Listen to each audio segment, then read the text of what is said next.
Chapter 161 to 160, Justifiable Defense. Chapter 161, Chapter 160, Justifiable Defense. A few smug cultivators at the body integration realm sneered with satisfaction at Bai Hongtu's behavior. Good, this is the behavior expected of a weakling towards the strong, a sincere fear and trembling. Unlike in the Zhou dynasty, where the weak dared to accuse the strong, displaying no respect for those stronger than them. As the strong, what's wrong with killing a few people? They felt that Zhou dynasty's laws should be amended. One set of rules for those below the nascent soul stage, another for those above. That would be more fitting. What am I doing? Of course, killing you juniors. One of the cultivators from the body integration realm replied, showing a cold smile. Watching these talents struggling and begging for mercy before their death was indeed satisfying. Why? Bai Hongtu yelled in fear.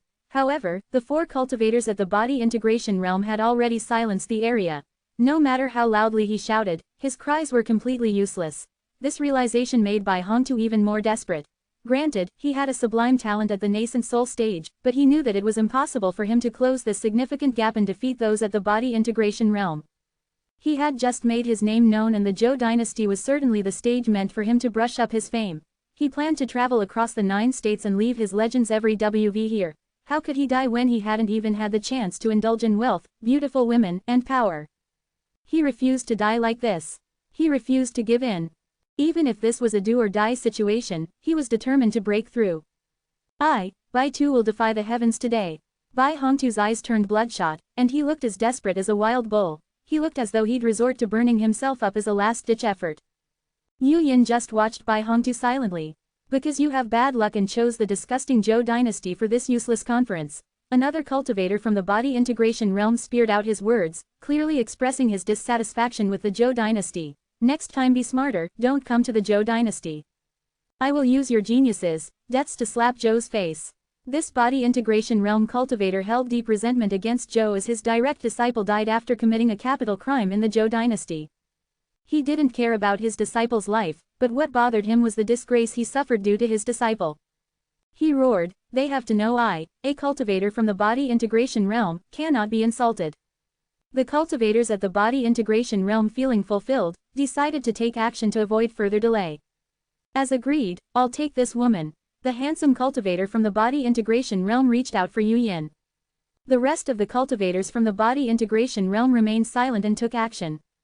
The pressure of the body integration realm gradually crossed its limit and entered into the Transcendence Tribulation stage, engulfing the area around the Tian Room. Wait, Transcendence Tribulation stage.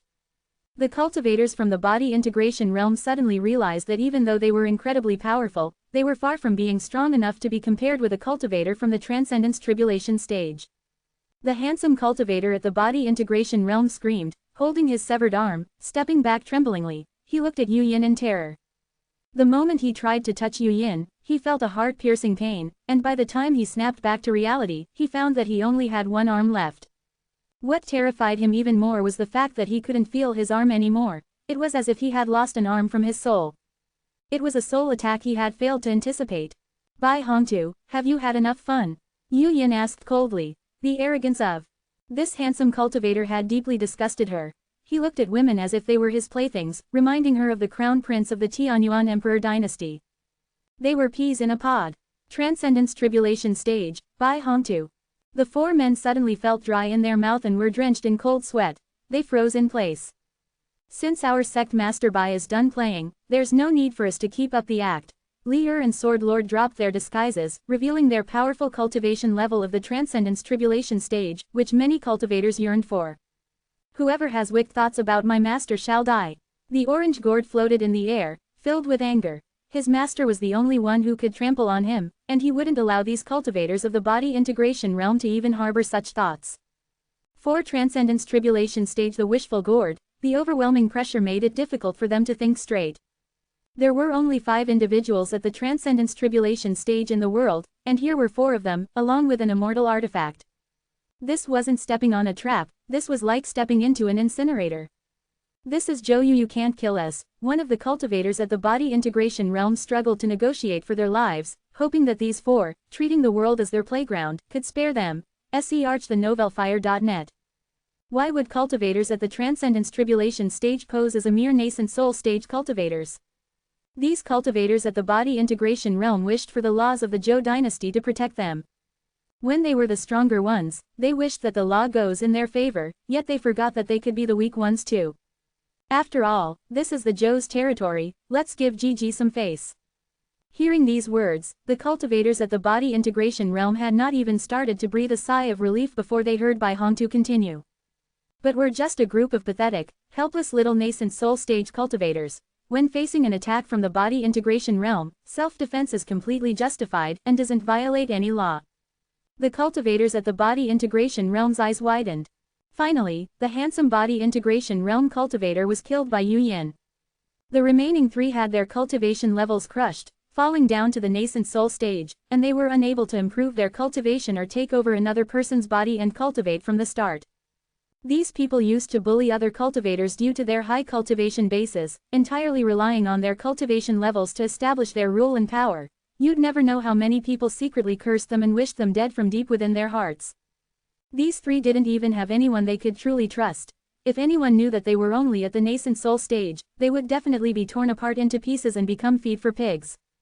They were destined to live the rest of their lives in fear and constantly in hiding. The startling plot against Zhou ended within the room, without arousing any waves. The competition went on smoothly. The Foundation Establishment stage and Golden Core stage were dazzling. The audience thoroughly enjoyed it. They could never predict what creative uses an intelligent spiritual treasure could have. Many competitors hid their cards during the first round and only used them now. For instance, a disciple of the Lubin sect previously brought a puppet to fight with a disciple from the Wei family.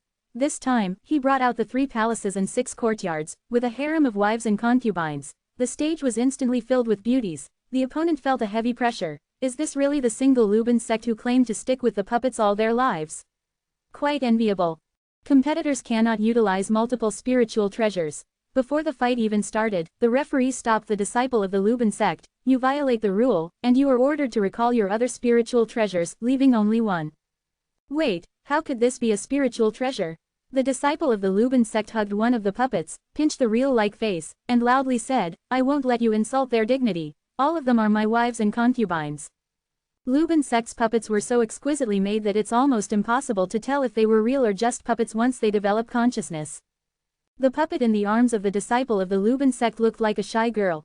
She buried her head into the disciple's chest, feeling shy after hearing her loved one defend her. The referee was silent for a while before continuing. Competitors are not allowed to seek external help. You found multiple helpers, which seriously violates the rules. You are therefore disqualified from this match. Chapter 162 to 161 No More Pretense, I am at Transcendence Tribulation Stage. Chapter 162. Chapter 161 No More Pretense, I am at Transcendence Tribulation Stage. A disciple from the Lubin sect regretfully quit the match, but the sect master of the Lubin sect, watching from the stands, was overjoyed. This conference was excellent free publicity, and he was certain that after today, a large number of disciples would choose to join the Lubin sect.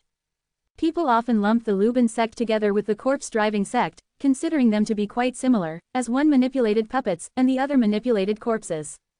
The corpses of the corpse-driving sect were not considered spiritual treasures and could not generate spiritual intelligence, while the puppets manipulated by the Lubin sect were indeed spiritual treasures and could generate spiritual intelligence. Now, he was interested in seeing who would still dare to claim that there was little difference between his sect and the corpse-driving sect.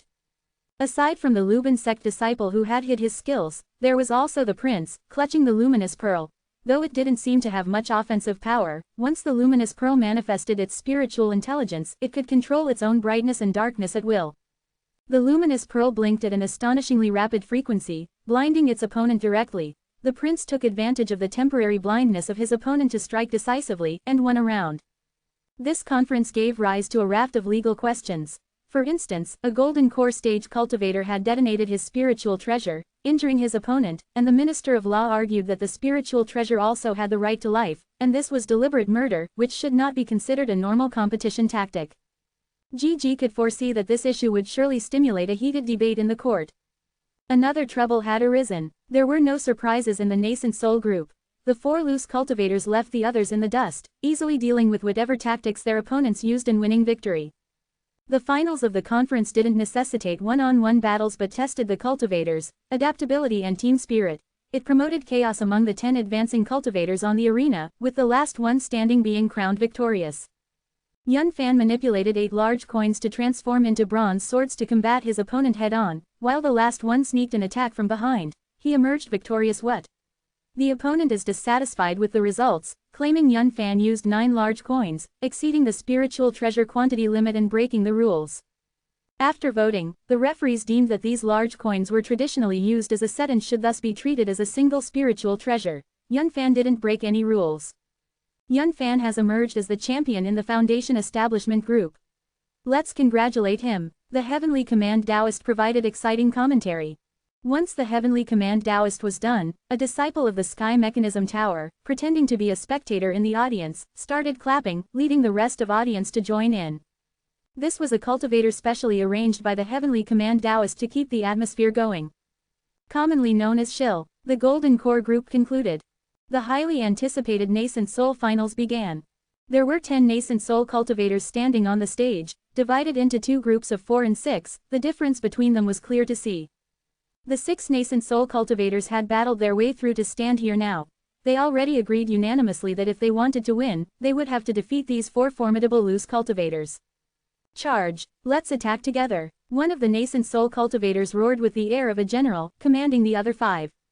The 6 Nascent Soul cultivators form a huge formation, combining their spiritual treasures to shocking power.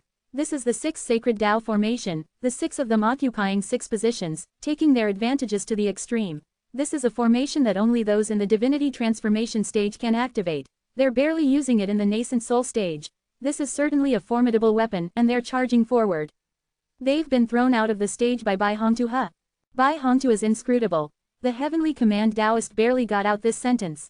He didn't fully understand Bai Hong's tactics. While it clearly didn't exceed the spiritual power of the Nascent Soul stage, he still couldn't understand it. Who will be the ultimate winner in the end?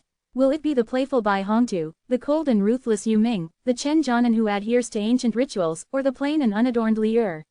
Let's wait and see. At this juncture, an odd atmosphere overtook the 4 men in the ring. Bai Hongtu spoke with an ambiguous smile. Everyone, since we are at the Nascent Soul stage, why don't we stop using tactics beyond that? Li Er added, we should all compete within the rules. The Sword King said nothing, instead drawing his treasured sword, the sword intent reaching to the heavens. Chen Jianan has drawn his sword. He's a sword cultivator. The Heavenly Command Taoist expressed his surprise. This guy called Chen Jianan had never used the spirit sword before, instead using other methods. Yet even so, the Heavenly Command Taoist, with his vast knowledge, should have been able to see through some of his tactics. This Chen Jianan had concealed himself deeply enough that the Heavenly Command Taoist began to feel a sense of unease. Yu Yin brought out a gourd. The gourd's mouth was opened, and it spat out thunderbolts. So, the gourd isn't just a decoration. Yu Ming finally uses her gourd. The Heavenly Command Taoist looked at the gourd in Yu Yin's hand, and no matter how he looked at it, it felt familiar. No, it couldn't be. Was it possible for an immortal artifact to appear here? Haha, he must be seeing things. Next, Bai Hongtu held a sword in one hand, a talisman in the other while Li Er performed a small Dharma appearance. These were all Nascent Soul stage techniques, but the Heavenly Taoist felt an unease in his heart. Presumed to be a sword cultivator, yet practicing talismans and formations, it's a disgrace to us sword cultivators. Swordsman was displeased with Bai Hongtu's style. Who can blame the younger generation for being energetic? Cultivating the sword, talismans, and formations simultaneously without interference, Bai Hongtu chuckled, not agreeing with the swordsman, and was quite proud of his triple cultivation identity. Then let's fight. Then let's fight. Bai Hongtu and swordsman fought head to head. Their swordsmanship was exquisite. When their spirit swords collided, the sound of echoing sword Dao resonated, showcasing their sharp and high spirits. Their battle was considered a classic amongst the Nascent Soul stage. Not a shred of spiritual energy was wasted. Bai Hongtu had many techniques. He pinched a talisman with 2 fingers, and made a formation with 3 fingers. Employing the sword, talisman, and formation simultaneously, he coordinated them seamlessly. Their combined power shocked the heavens and shook the earth, causing the platform, which even the Nascent Soul stage cultivators couldn't destroy, to start cracking under this power. Needless to say, Bai Hongtu remained at the Nascent Soul stage throughout. Swordsman was devoted to the sword. His sword could slay all laws. With the heart demon broken, his sword intent rose to a higher level. No matter how flashy Bai Hongtu was, swordsman could break it with his single sword. A thunderbolt was spat out from the magic gourd and Yu Yin wielded white flame in her hand. The temperature on the platform suddenly rose, the view was also distorted. This cold and ruthless woman turned out to be a fire spiritual root cultivator.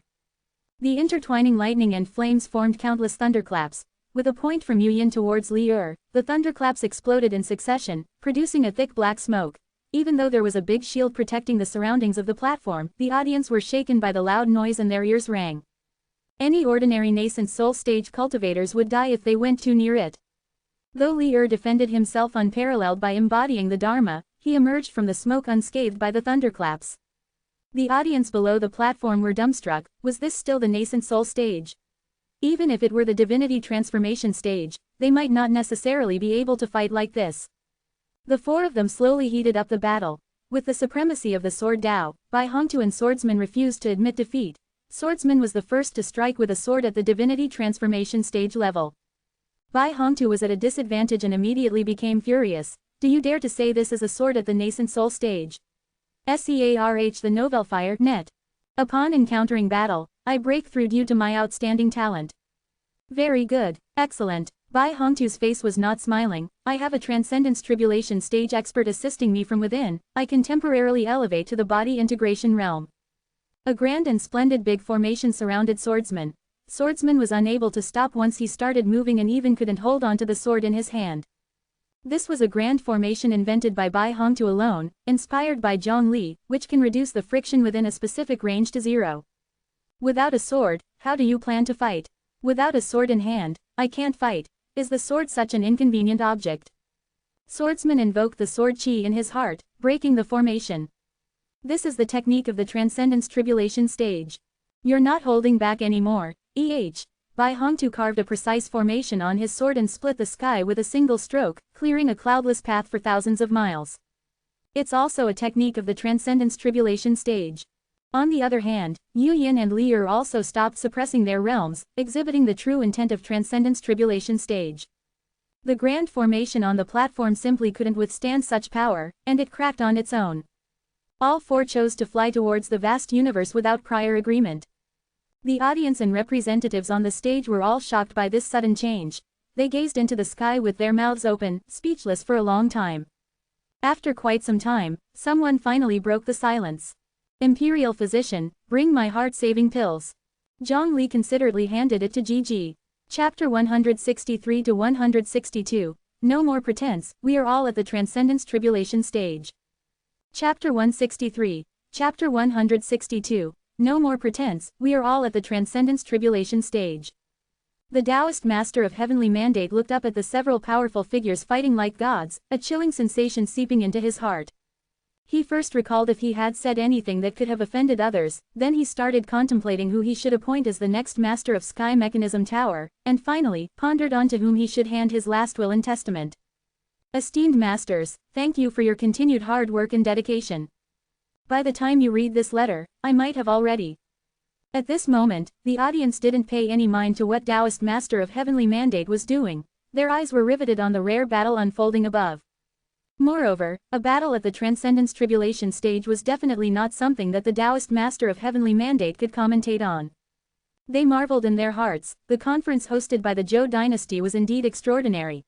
Watching nascent soul stage fights, and then witnessing it turn into a Transcendence Tribulation stage melee, it was well worth the trip. The experience was amazing. They would love to be part of the audience again next time. It wasn't just the spectators below the stage. The four Tribulation Crossing cultivators who were just one step shy from becoming immortals, were engaged in a tierce battle in the cosmos. With an earth-shaking momentum akin to the apocalypse, it was a sight visible to the entire Tianyuan Emperor dynasty. However, the others didn't know what had happened. Lu Kai, a disciple of Sky Mechanism Tower, was gripping a news report, trembling uncontrollably. These past few days, he had been trailing behind the four, recording interviews, watching them joking with each other. He initially thought they were only jesting. But now, in retrospection, those might be the big secrets that even the Sky Mechanism Tower dared not master. As a mere disciple of the Sky Mechanism Tower, could he live to see another day if he knew about it? He had to quickly find the Tower Master and beg for his life. Now that you've reached the Transcendence Tribulation stage, how do you explain it? Bai Hongtu's formation was suppressing the environment, its runes dazzling, making even the nearby stars shine brighter. Aren't you at the Transcendence Tribulation stage too? Being unable to come up with an excuse, the Sword Monarch questioned Bai Hongtu back. He didn't believe Bai Hongtu could fabricate a convincing lie. A while ago, I integrated with the tribulation crossing soul within me, awakened my past wisdom, and sublimated my spirit platform, hence easily reaching the Transcendence Tribulation stage. Fine, you're a good liar. Bai Hongtu's smugness was apparent. Blabbering nonsense comes naturally to me. Even Zhongli had to take a back seat. Do you really think minor issues like this can stump me? There was no sound transmission in the cosmos. The two were conversing through telepathy. What was there to be proud of? The Sword Monarch was at a loss for words. He swung his sword to attack the enemy, causing countless stars to be affected by the surge of sword chi, breaking them in half to reveal their cores and magma, which then exploded. Empowered by Yu Yin's national luck, she had the protection of a wish-fulfilling gourd, and utilized her strongest means. Empress over everything, with icy passion in her eyes, her noble and inviolable demeanor made one willing to surrender. Li manifested his Dharma appearance, which was so gigantic it was indescribable. Li Dharma appearance was him himself. The body incorporating sect emphasized the understanding of the universe and all its creatures, their constant transformation, and the eventual setting of one's Dharma appearance into their perception of the strongest form. Initially, he wanted to fashion Zhongli as his Dharma appearance, but owing to Zhongli's formidable power that surpassed his abilities, he could not form Zhongli's Dharma appearance for a long time. So, Li opted for another solution and chose himself as his Dharma appearance. Although he didn't reach the bragging point of stars being like dust in his eyes, his Dharma appearance was massive enough that stars were coiled around his waist, like decorative ornaments.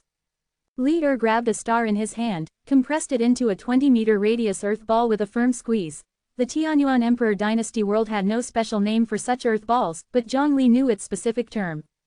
In his previous life, the earth balls were called neutron stars, which had a terrifying density, and they were a step away from becoming a black hole. However, even a black hole had little effect on a cultivator at the body integration realm. It's not that the physical bodies of cultivators at the body integration realm were so sturdy, but it was because the cultivators at the body integration realm had achieved unity of body and form, heart and mind. As long as their mind didn't scatter, and intention didn't waver, a black hole couldn't move them.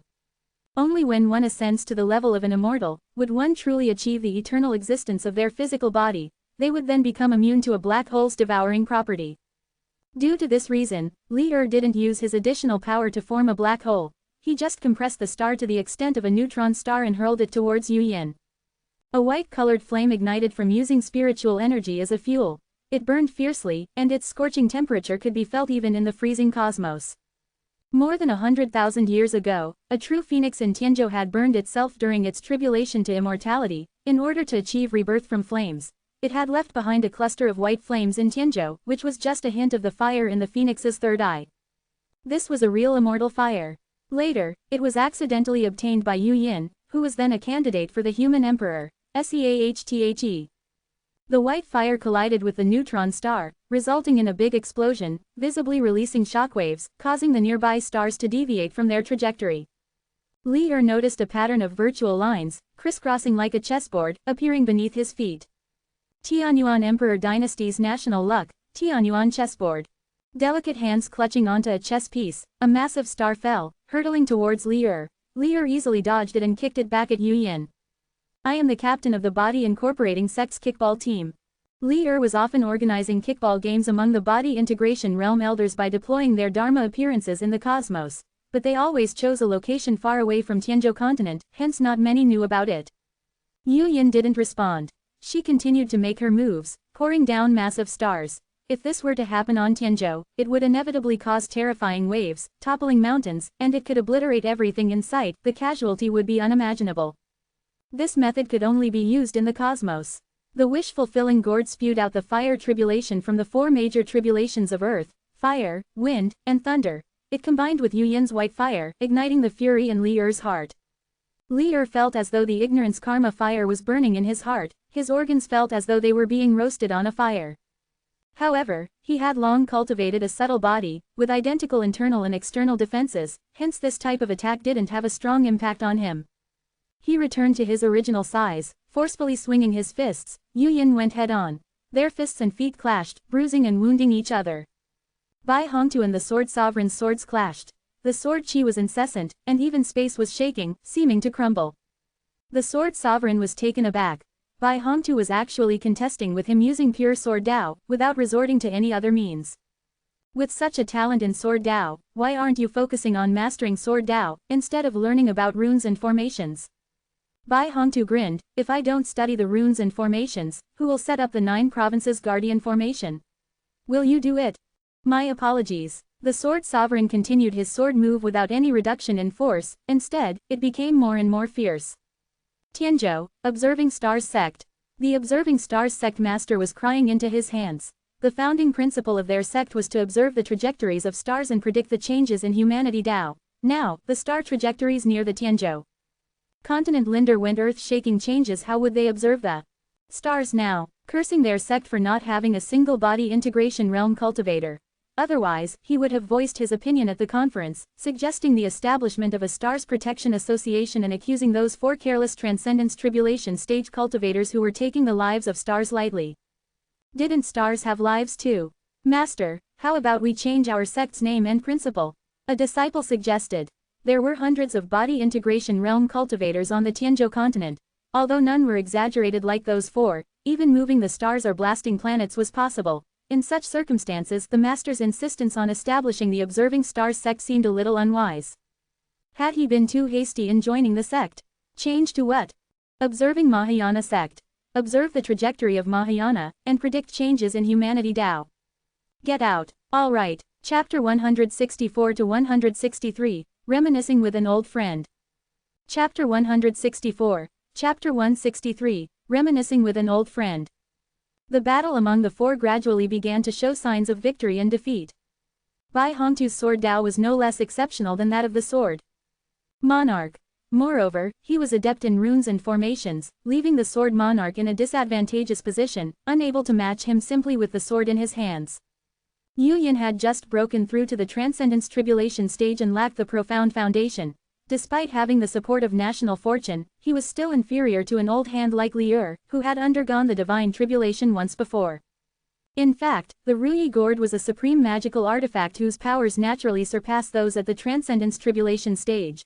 Otherwise, the Yin-Yang Heaven Seal wouldn't have had to activate the spiritual treasure in the first place, and those present at the Transcendence Tribulation stage would have had to step in to suppress them.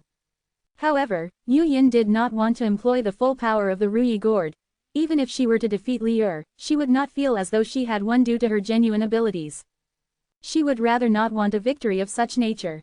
Although both the Sword Monarch and Yu Yin were at a disadvantage, a clear victor could not be determined for the time being, as battles at the Transcendence Tribulation stage tend to be long-lasting. After exchanging glances, Bai Hongtu and Yu Yin decided to break off from the fight and come together. Seahthe.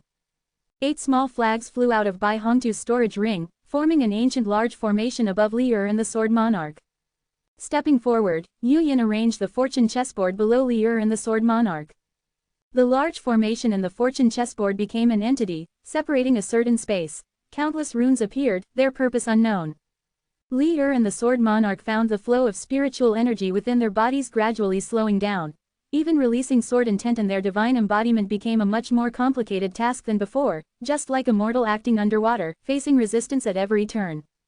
What is this? Li Er had never seen a technique that combined national fortune with a formation.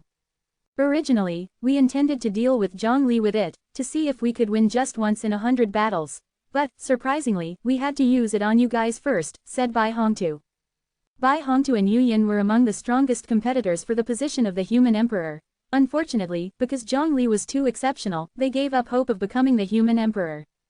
However, they wanted to defeat Zhongli, so they thought of combining national fortune with a large formation. Plans often fall short of changes.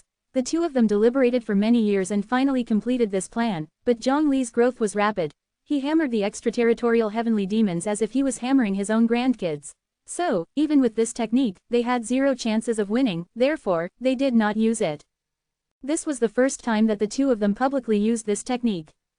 With the large formation and the fortune chessboard activated, runes formed the figures of Li Er and the Sword Monarch, and the movements they used did not differ significantly. Li Er used his divine embodiment, so did the figure of him created by the runes. The Sword Monarch issued his sword intent, so did his opposing figure.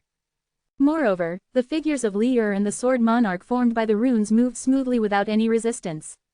Li Er found the figure annoying. Whatever he did, it imitated him. Li Er crushed a galaxy, so did the figure of him. Li Er let out a roar that shocked the universe, so did the figure. Li Er slapped himself hard. The figure remained still. Li Er could affirm that this disrespectful rune must have been designed by Bai Hongtu.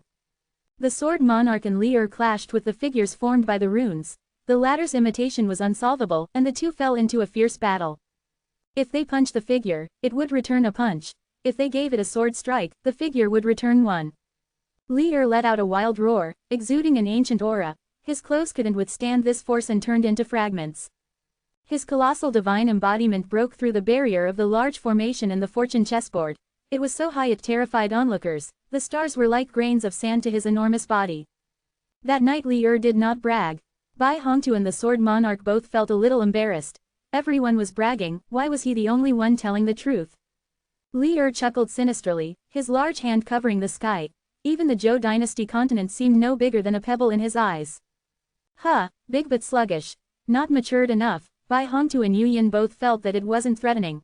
There's no rule in the world that states the larger the volume, the stronger the combat power. Otherwise, Buddhists wouldn't pursue the gold body of 16 feet.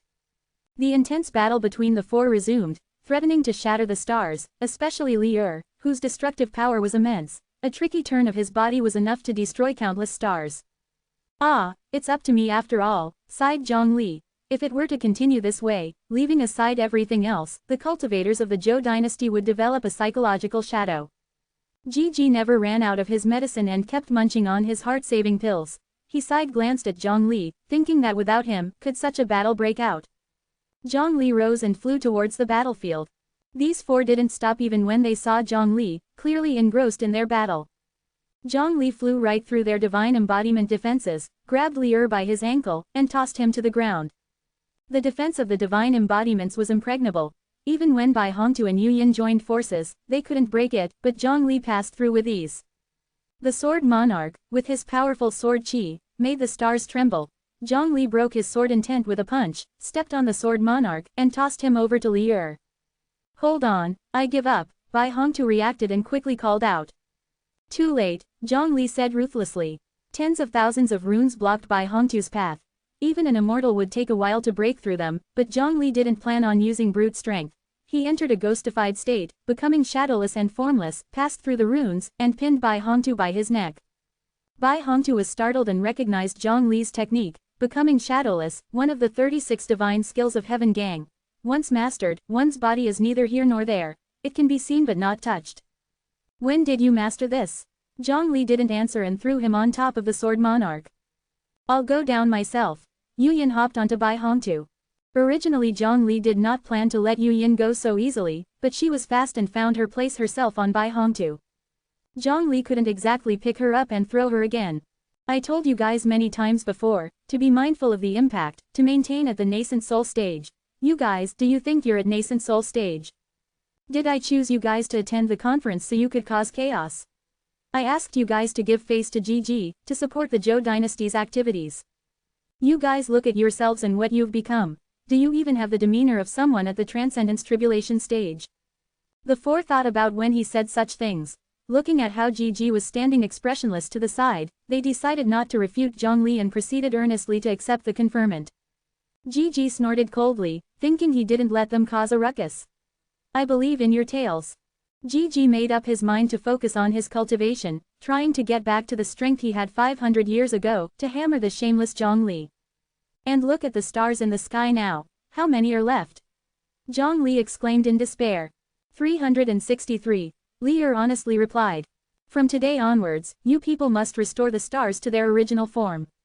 If you cannot restore them, don't return to the Zhou dynasty. Zhang Li too once stood at the Transcendence Tribulation stage. He knew of their tricks. Even if stars were crushed, they could put them back together. This task was not difficult for them. However, it would be time-consuming. Oh. The four agreed obediently. But before going into the universe, I want to meet an old person, Bai Hongtu said. I want to meet an old person, too. Me too. Ditto. Quote, go ahead and come back quickly. The four walked towards the heavenly fate Taoist with evil grins on their faces. You guys, don't come here. So you're a bit frivolous, huh? You resort to any means, huh? Your faction is old-fashioned, huh? You're simple and foolish, huh? After a while, the four flew into the universe to clean up the mess, their spirits lifted gloriously after venting out their grievances. Heavenly Fate Taoist, are you selling this corpse? Our corpse-driving sect is willing to buy it at a high price. From now on, whenever your corpse-driving sect buys information, the price will increase by 50%. The Heavenly Fate Taoist swallowed a large pill prepared in advance, and his vitality surged again. Chapter 165 to 164, Preliminary Concept of Lingbao Transformation.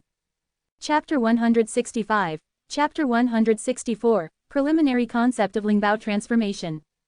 The conference came to a successful ending, with the human emperor giving a refined speech at the opening ceremony, and 4 Transcendence Tribulation stage cultivators performing at the closing ceremony. Gigi stated that Joe will put more efforts into making future successes. He deeply thanked the human emperor and the 4 Transcendence Tribulation stage cultivators for their support. Joe would never forget their efforts. Above is the news that the people of Jojo are heard. Joe is indeed extraordinary. It is said that Zhang, the human emperor, is so busy that he hardly returns to the imperial palace, and instead devotes his time to the welfare of Jojo. I have an uncle working in the imperial palace, who hasn't seen Zhang, the human emperor, for decades. It's unbelievable that Joe could invite him to the conference. If I'd known he would be there, I would have definitely visited the Joe imperial city. Exactly, even the elusive Transcendence Tribulation stage leaders made 4 appearances.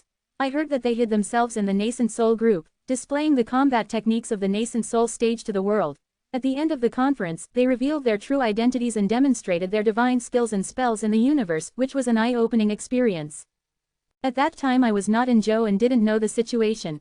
When I looked up and saw the 4 grand figures fighting in the universe, I initially thought that the heavenly demons had arrived. It was only after someone explained to me that I realized they were the 4 leaders from our JoJo. People who were at the scene said that no matter if they were competing cultivators or audience members, after they saw the Nascent Soul stage techniques of these leaders they were greatly inspired, their bottlenecks loosening. Quote. And the multi-purpose spiritual treasures. Before the conference, I really hadn't thought that there could be so many ways to use spiritual treasures. I want to go home and build a good relationship with my own spiritual treasures. I can't just depend on the contract. If Joe holds another conference, I must participate. Me too. Now that the spatial channels are connected, going to other countries is much more convenient. I wonder what price Joe had to pay to get so many leaders to help. It's probably not anything we can imagine. Everyone nodded in agreement. If Gigi were here, he would definitely say that there wasn't any other price, just eaten a gourd of heart-saving pills, almost full. And this latest edition of the Heavenly Machine newspaper. One of them bragged with a newspaper in hand. This time the Sky Mechanism Tower didn't print many copies of the newspaper, and quickly sold out. Those who were able to get a copy were very lucky. The Sky Mechanism Tower is really powerful. They had already found 4 Transcendence Tribulation stage cultivators before the conference and interviewed them. Everything written here is their own words. I heard that the person who wrote this article has been accepted by a Heavenly Fate Taoist as a disciple and plans to train him as the next Tower Master. Starting today, we need to be on alert for Zhang Li, Bai Hongtu, Yu Yin, Sword Lord, and Li Er. They are not allowed to set foot in the palace. If you see them, you must drive them out. Gigi said resentfully. Despite the good publicity and response, with quadruple the number of cultivators participating in the next conference, the more he thought about it, the angrier he got. This matter was far from over as far as he was concerned. At the very least, he had to do something to express his rage. The team leaders of the Imperial Guard squads kept glancing at each other, exchanging looks. You're in the Divinity Transformation stage, aren't you? Yes, you're in the Divinity Transformation stage too, right? Our team leader took a leave of absence, so I came in his place. I'm just in the Nascent Soul stage. SEARH the novel FIR. NET. It doesn't matter. In the eyes of those in the Transcendence Tribulation stage, they don't see much difference. Should we few weaklings really try to drive these 5 guys out? Isn't that a bit too difficult? Gigi knew what they were thinking. Whether you can do it or not is one thing, put your attitude first. Did you hear me clearly? Yes. White Marsh Emperor, please wait. As the conference ended and White Snow Spirit was preparing to leave Joe, she was called to stop. She turned around to see that it was the sect master of the Lingyao sect. Although not as reputable as the Dao sect's alchemy peak, the Lingyao sect was considered the second best alchemy school in Jojo with deep foundations. The sect had produced a Transcendence Tribulation stage cultivator in the past. many of the pills used by the White Marsh Emperor's dynasty were purchased from the Lingyao sect. What's the matter? I wish to research the beast transformation technique. I wonder if the White Marsh Emperor could extend some convenience. The sect master of the Lingyao sect lowered his posture. Why do you want to research our transformation technique? White Snow Spirit did not immediately agree, and was confused as to why they would want to research on beast transformation. There was already an existing method of beast transformation pill in JoJo. Well, when I saw the puppet from the Lubin sect, I was inspired. If puppets can develop spirituality and behave just like us cultivators, then the same should be possible for other spiritual treasures. But because spiritual treasures' shapes are much different from humans, we have always neglected this possibility. So, White Snow Spirit almost guessed what the sect master wanted to do. So, why don't we research a pill that can also cause spiritual treasures to transform? With spirituality and human forms, how nice would that be? The Lingyao sect master had already imagined the scene when the Lingbao transformation pill was produced. It would definitely make waves in JoJo, and people would come to the Lingyao sect to buy the pill. The Lingyao sect was unsatisfied with being suppressed by the Dao sects. Alchemy Peak. They wanted to become the top faction of the path of alchemy. However, the Dao sect's alchemy peak had all the pill formulas that the Lingyao sect possessed and even those that the Lingyao sect did not. In this way, they did not have any advantage. They could only survive in the shadow of the Dao sect's alchemy peak with competitive prices and sales volume. With Longshan Xian Wang in the Dao sect, who knows all the ancient alchemy formulas, to stand out, they must find a type of pill that has never been seen before. After racking his brains, the Lingyao sect master finally found inspiration in this conference. Lingbao transformation pill, such a good idea. However, I have no clue about how to proceed with this yet. I thought that Lingbao transformation might have similarities with beast transformation, so I was hoping that you could lend a hand. I promise that whether the research is successful or not, the pills you purchase in the future will all be discounted. It will definitely be cheaper than those from Alchemy Peak. It could be considered. But I have 2 questions. Please speak. The Lingyao sect master was overjoyed at White Snow Spirit's response. She must be likely to agree. How would spiritual treasures consume the pill? It doesn't necessarily have to be a pill. It could be a medicinal bath. Just throw a Lingbao into it, and when it comes out, it could be in human form. White Snow Spirit nodded. It seemed the Lingyao sect master had already thought about it. Second question, how would you resolve the ethical issues that arise after spiritual treasures transform? The wedding of Lubin sect's disciples and the puppet only created localized ripple effects. The human emperor would not allow these effects to spread and would certainly prohibit the yin-yang heaven seal from turning puppets into cultivators. If you were to research Lilibao transformation bath and sell it on a large scale, the human emperor would not stand idle. The Lingyao sect master scratched his head. He hadn't thought about this. White Marsh Emperor's thoughtfulness was indeed greater than his. How about deciding what to do when the time comes? The sect master of Lingyao sect tentatively suggested. After all, once we have developed it, the human emperor should allow us to sell it, right? White Snow Spirit sighed. She could already imagine Zhongli facing the Lingbao transformation bath. The spiritual treasures acquiring spirituality already gave him a headache for a while. Fortunately, he later came up with the spiritual treasure law and contracts to control the spiritual treasure. Now, introducing Lingbao transformation bath would not grant Zhongli any rest. You never know what ideas the people below could come up with. So as not to inconvenience Zhongli, White Snow Spirit did not agree to the Lingyao sect master's request. Chapter 166 to 165, Forbidden to Say, Ming. Chapter 166. Chapter 165, Forbidden to Say, Ming. At this moment, Zhongli was unaware of the unrest brewing among the monks. He was in conversation with Commander Liu. Zhongli hovered above Kyushu, while Commander Liu stayed at the Imperial Palace, their connection maintained by the remote communication talisman. The situation is dire. Of the 6 commanders in the Imperial Palace, 3 are now in prison. I think, my lord, you may need to consider appointing new commanders. What? I can't believe it. Could you repeat what you just said? Zhongli was shocked. The Great Yang Dynasty has implemented a literary inquisition, forbidding people from uttering the character Ming. Zhang Konggu was put in prison by the government officer just for saying, "See you tomorrow." In the case of Ma Zhou and his wife, they were caught selling pornographic books, and were also thrown into prison, right next to Zhang Konggu. The cells in the Yang Dynasty don't segregate men and women, which is really problematic. Hall Master, you can suggest improvements to them. Is that really the main issue? Zhongli stared. Can't Zhang Konggu get himself out? Of course, the jail can't confine those in the body integration realm. But Zhang Konggu insists that he has done nothing wrong and he refuses to escape. He is determined to let the Yang dynasty serve him justice. Can Zhang Konggu actually think about such intricate matters? Zhang Li was taken aback. For Zhang Konggu, pondering over such matters was indeed unusual. I introduced him to a few books recently. What about the couple Ma Zhou? How were they captured if they are in the body integration realm? Are all government officers of the Yang dynasty in the body integration realm?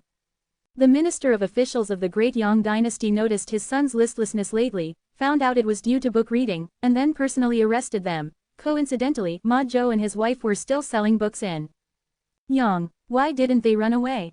The couple didn't disguise themselves while selling books, they showed their true faces.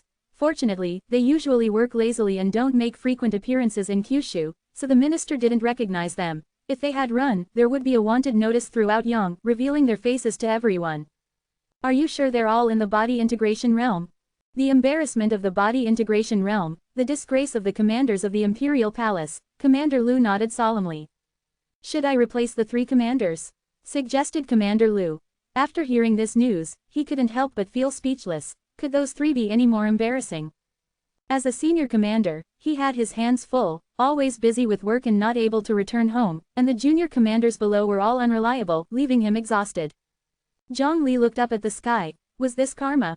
Scarcely had he resolved the trouble caused by Gigi, things got messed up on his side. I will pay a visit to Yang, said Zhang Li helplessly. Thank you for your efforts, Hall Master. Commander Lu bowed. Naturally, he didn't really intend to find a new commander when he broached the subject with Zhang Li. After all, Zhang Konggu was the one he had watched grow up. How could he abandon him? He just wanted Zhang Li to think of a way to pull those 3 out of their disgrace. A year ago, the great Yang dynasty got a new emperor. Ruling with Luo Zheng's inefficiency was a complete failure at the Kyushu Council. He was miserly, incompetent, and lacked creativity. Despite constantly changing ancient laws and rules, he still led Yang into chaos. Luo Zheng had an elder brother named Luo Zan, who was much more competent than Luo Zheng and always thought that he should be the one on the throne.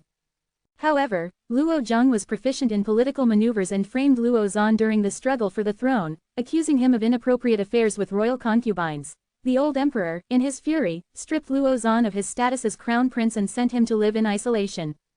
Eventually, Luo Zheng got what he wanted and became the new emperor of Yang. A year ago, Luo Zheng died, and his son Luo Ming ascended the throne. SEARH the AdaOVEL Fire.net. Luo Ming was equally incompetent, indulging in pleasure, and neglected state affairs. Seeing his nephew as an incapable ruler, Luo Zan plotted a rebellion, secretly connecting with the factions within the Yang dynasty to rise against the throne. In the end, Luo Zan succeeded and became the new emperor of Yang. Luo Zan was indeed competent, but he was also deeply suspicious. Having usurped the throne, he was always paranoid that people were slandering him. So Emperor Luo Zan issued an order to ban the usage of the character Ming within the Yang dynasty. Violators would be imprisoned and at the mercy of the emperor's justice. Because of this, Zhang Konggu was thrown into prison, joining Ma Zhou and his wife. Upon arriving in Yang, Zhang Li observed an unusually tense atmosphere. Everyone moved hurriedly, heading home immediately after making their purchases, as if they didn't want to linger on the streets. Shopkeeper, how's business recently?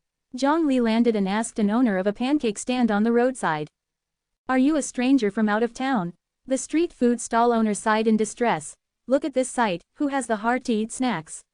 If this continues, I won't be able to keep my pancake stall open for long. Give me 2 pancakes. All right.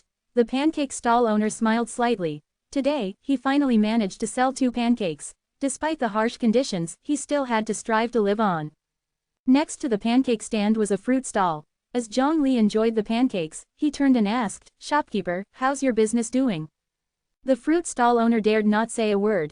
He pointed to his mouth, shook his head vigorously, and then pointed to items like bananas, apples, and other fruits to indicate their prices. The pancake stall owner sighed. He's got a small bladder, got scared, he doesn't dare to talk anymore. Zhang Li stood up. The situation in Yang was entirely beyond his expectation. No wonder Zhang Konggu claimed he had not done anything wrong. Just as he was about to leave and explore other parts of the city, a group of government officers approached aggressively. Gentlemen, what's the matter? The pancake stall owner looked worried and anxious. The fruit stall owner was equally scared, shrinking into a corner. You sell pancakes? Yes. You sell fruits? The fruit stall owner nodded vigorously. Speak when you're asked. The officer glared, scaring the fruit stall owner into confirming verbally. Have you two been selling here for more than a decade? 16 years. The pancake stall owner didn't dare to hide anything. He couldn't understand why the officers were questioning them.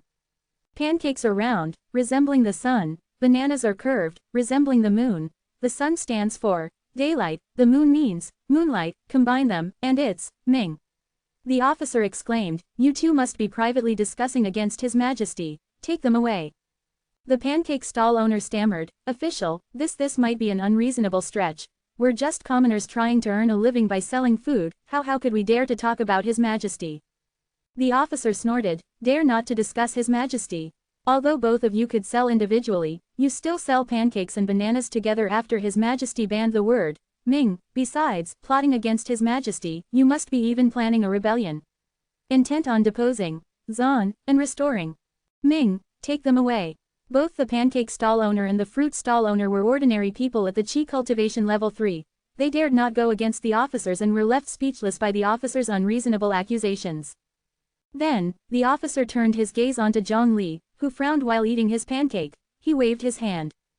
By biting into the round pancake and turning it into a crescent shape, he is also forming the phrase, daylight and moonlight combined as Ming. Moreover, he's frowning as if deep in thought.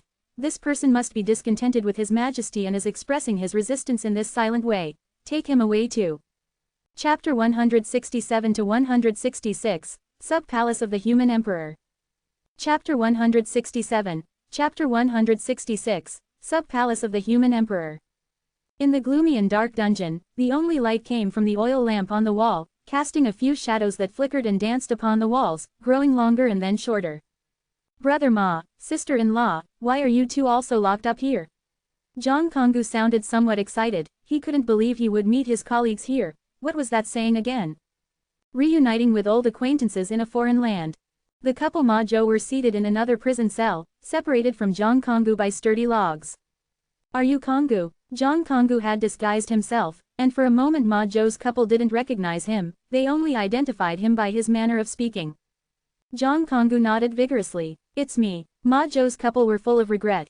Even Konggu, a simple man, understood that he needed to change his appearance when going out. Why were they so bold to sell books with their original faces? You actually know to change your appearance. I learned it from Brother Zhang. In order to observe the truth of Jojo, Brother Zhang often disguises himself when he goes out. I figured, as a commander, I should follow Brother Yang's example and disguise myself when going out. Heartbreaking, Konggu. I was caught because I said, let's talk about it tomorrow, offending the taboo against saying, tomorrow. Did you guys get caught for the same reason? More or less. Ma Zhou and his wife dodged his gaze, not daring to meet Zhang Konggu's sincere eyes. Konggu, you know that we often write some thought essays and sell them in volumes. It seems that we violated the taboos of Daong and were arrested. Being a profound scholar, Commander Zhou was extremely tactful in his words. Yes.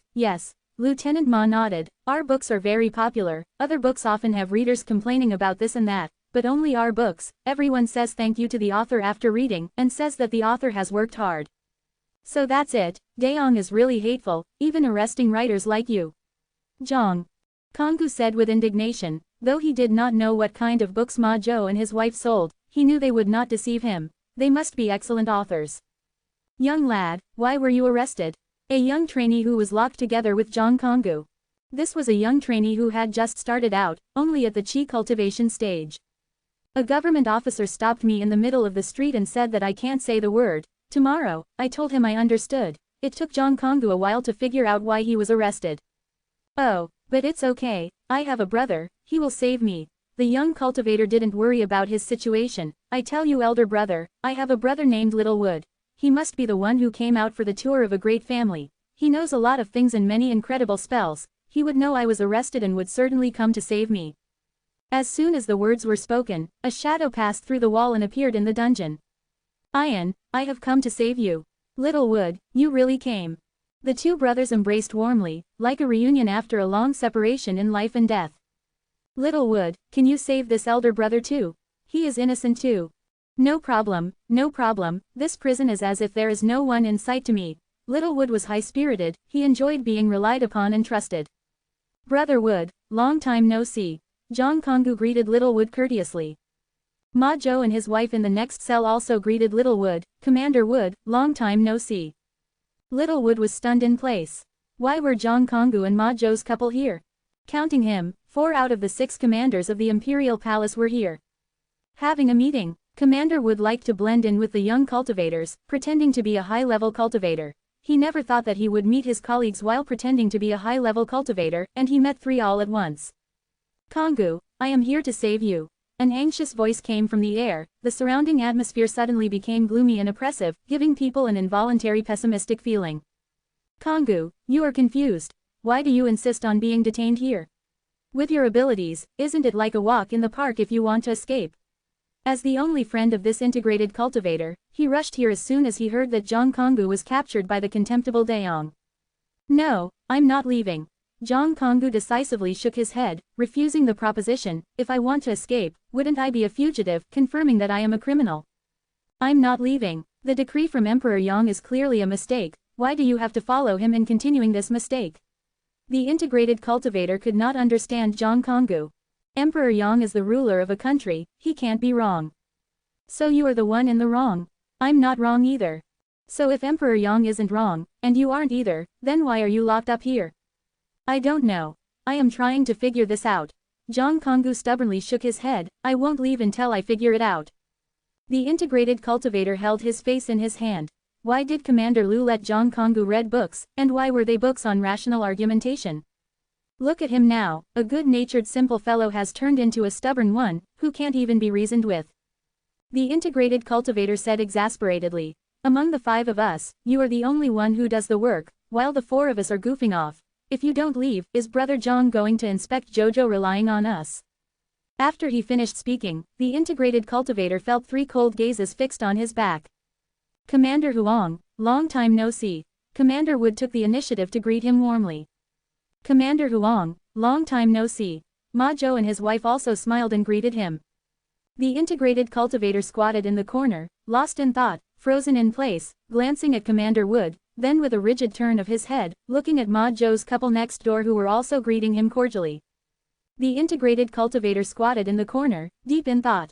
I knew it, nothing in my work has ever gone smoothly. What is the point of living? After all, wealth and fame are but fleeting clouds, life is full of difficulties. Even in jail, when one is venting one's frustrations and talking back about colleagues can also be heard by colleagues. All 5 of the integrated commanders of the Imperial Palace were gathered here. Hearing noises outside the cell, both Commander Wood and Commander Huang hid themselves. Go in. A brazen voice from the jailer was heard outside the prison. 3 more got arrested now, it's finally enough to meet the quota. The jailer breathed a sigh of relief, he had heard that Emperor Yang was coming to inspect here. The superiors, in order to show their achievements, had issued orders requiring that enough people be arrested. Even if it's forced, it must be made up. Originally, this many people didn't need to be arrested, but Emperor Yang always felt that there were too many people below who had opinions about him, so the officials had no choice but to fabricate various reasons, arrest the people, and reach the number in Emperor Yang's mind. Sir, I'm just a fruit vendor. Yes, we beg you to discern the truth. Sir, we have been living righteously, selling cakes for more than a decade. We don't have the courage to speak ill of the emperor. This man is just a cake eater, he wouldn't dare to criticize the emperor either. The government officer ignored the pleas of these ruffians and directly locked them up. There is not enough prison space. After incarcerating the cake seller and fruit seller, the government officer found that there was no place to hold the cake eater. Squeeze a bit, lock him up here. The officer put the cake eater into the cell where Jong Konggu was staying. What a good opportunity, this is so lively. As soon as Zhang Li entered the cell, he saw Jong Konggu, Ma Zhou's couple, and the concealed Commander Wood and Commander Huang. SEARH the NO circumflex velire.net. Usually they can't even gather together, but unexpectedly they can all meet up here in the dungeon. The Daong dungeon is also known as the Detached Palace of the Imperial. Chapter 168 to 167, I indeed harbor thoughts of rebellion. Chapter 168. Chapter 167, I indeed harbor thoughts of rebellion. Zhang, brother Zhang, they awkwardly greeted Zhang Li. Everyone was gathered in the prison, except for Commander Lu. Should they call for him too? Zhang Li quickly dismissed this dangerous thought. Upon seeing Zhongli, Mr. and Mrs. Ma Zhou opted to lower their heads and diminish their presence. Konghu, tell me, what's going on? Zhongli's purpose in coming here was to meet Zhang Konghu and work on his thinking. As for Mr. and Mrs. Ma Zhou, well, they're on their own. Brother Zhang, one just don't get it. I didn't kill anyone or start any fires. I was just walking down the street, chatting with people, and simply said, let's talk again tomorrow, as I was leaving. How did that make me a criminal? Zhang Konghu frustratingly smacked his head, unable to understand the issue. If he had made a mistake and was locked up for it, he'd admit it. But if they were saying he was imprisoned just for saying the word, tomorrow, he'd die before admitting it. Yet he felt he was missing something. The emperor must have had his reasons. But he hardly knew what those reasons were, hence Zhang Konghu was agonizingly torn. The more he thought about it, the more wronged he felt. His eyes started to redden, and he even felt the urge to cry. Seeing earnest, hard-working Zhang Konghu being wronged, Zhongli felt himself becoming angry. Zhongli tried to soothe Zhang Konghu. Konghu, you are right, the emperor is wrong. Really? Zhang Konghu looked up, trying to hold back his tears, but the emperor is running a whole country, could he make a mistake too? Definitely, everyone makes mistakes. I make mistakes, you make mistakes, even the seemingly wise Gigi makes mistakes, Zhongli said softly. 100 years ago, Gigi thought that alcohol was the root of all crimes and obstructed spiritual practice, so he issued a prohibition on alcohol. He declared that production, sale, or transport of alcoholic beverages were forbidden within the territory of the Zhou Empire. The original intention of the ban was good, and with its enforcement, alcohol visibly disappeared from the Zhou Empire. However, it could not eliminate people's desire for and demand of alcohol. The black market expanded exponentially, illegal production and sale of alcohol products brought great profits, and more people became involved in crime. The crime rate of the Zhou Empire increased year by year.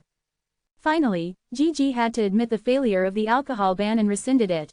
Zhongli painstakingly explained the origins and consequences of the alcohol ban, while Zhang Konghu listened as if he understood, yet didn't quite understand. Gigi had made very few major mistakes in his life, and the alcohol ban was one of them.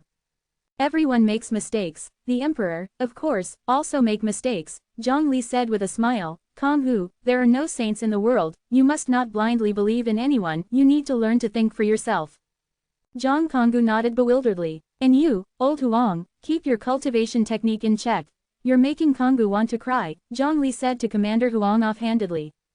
The cultivation technique that Commander Huang practices affects the emotions of people within a certain radius. People near him feel the same emotions he does.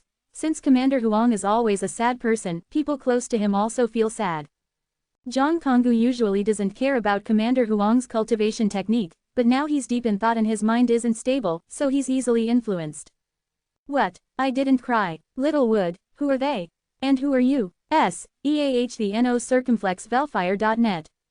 Despite the fact that they didn't mention phrases like human emperor or body integration realm, Zhang Konghu's cellmate, the young cultivator, felt something was off. A group of commanders, an elder brother surnamed Zhang, and the casual talk about Emperor Gigi of Zhou, all these made him think of something he dared not venture into. Commander Mu explained awkwardly. Actually, we're all commanders of the Imperial Palace. This is our hall master, you might have heard of him, Zhang. The young cultivator's eyes widened. There were 7 people here, 1 in the Mahayana realm, 5 in the body integration realm. How did he, a Qi cultivation rank 6 cultivator, have the luck to be locked up with them? Was his tomb spewing green smoke? The young cultivator felt that even if his tomb was on fire and his ancestors returned from the dead, they wouldn't be able to place him by the side of the human emperor. You all, come and see the emperor. The government officer was ecstatic. To his knowledge, the numbers from the nearby cities hadn't reached the emperor's target, only theirs had. Following today, he was surely going to be promoted. You all are doing pretty well, with over 300 people harboring a desire to return to the monarchical enlightened rule. This number is considered satisfactory. The emperor, clad in a yellow robe and seated on his seat of authority, read the numbers handed to him from below, and gently nodded. Officials of various ranks stood in 2 lines. Seeing that the emperor was content, the officials hurriedly kowtowed and exclaimed in unison, "May your majesty's enlightened rule and your majesty's protection bless our great Yang for thousands and thousands of generations. Your majesty, among them are a few rebellious subjects that harbor resentment towards your majesty, and have hidden their ill feelings deeply. I had to spend significant efforts tracking down evidence to find them. An official shamelessly took credit for the government officer's efforts, picturing a future promotion for himself. As for the officer, some benefits would suffice, surely he wouldn't dare disobey his superior. Then bring them up for a look. Intrigued by the introduction, the emperor wished to see what these deeply embedded insurgents looked like. Bring them up, the official happily ordered, and the government officer sternly brought them up with a poker face. This was his superior stealing merit, so the government officer naturally had to steal it back. Your Majesty, behold, these two individuals are a cake seller and a banana seller. The former's cakes are big and round, like the sun, they call it day, while the latter's bananas resemble the moon, they call it month. When you bring the two together it forms Ming, in this case meaning bright, synonymous with the banned ex-emperor's name. According to our investigations, these two individuals have been selling cakes together for 16 years, which reflects their deep-rooted resentment. The government officer said with a smug look, taking the time to emphasize his process of deduction. Your Majesty, I have been wronged. How could this humble one harbor thoughts of rebellion? Both the cake seller and the banana seller cried out, proclaiming their innocence. They were merely at the chi cultivation third rank. It would have taken a death wish to support the former emperor. Moreover, the former emperor only held the position for half a month before the current emperor unseated him. Who would support an emperor with such a short reign? If it weren't for the current ban on the word Ming, they wouldn't even remember the name of the former emperor Luo Ming. By now, probably everyone in Yang knew that the former emperor's name was Luo Ming. The official ignored the pleas of these civilians and continued with his introduction. And this person here, with no respect for law and order, ate the round cake into a crescent shape, thereby replacing day with month, forming not only Ming, but also suggesting an overthrow of power. We believe this individual undoubtedly harbors thoughts of rebellion. The person who ate the cake then nodded. Indeed, I do harbor rebellious thoughts. I want to change the emperor. The official was delighted. He didn't expect to stumble upon a real insurgent, and the man even stupidly admitted to it. He was sure to rise swiftly through the ranks. The emperor shot up from his seat, trembling all over. The human emperor jests. The emperor forced a smile. The idiots below might not recognize Zhongli, but how could he, as the emperor, not? It was customary for the emperors of the 9 great empires to pay a visit to the human emperor once they ascended the throne. When he first took up his position, he had wanted to visit Zhongli, but Zhongli was still in the zombie world at the time, so he did not get the chance to meet him.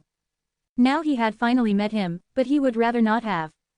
Is that so? It seems the emperor knows me better than I know myself. I didn't even realize I was joking, Zhongli said casually, appearing somewhat cold.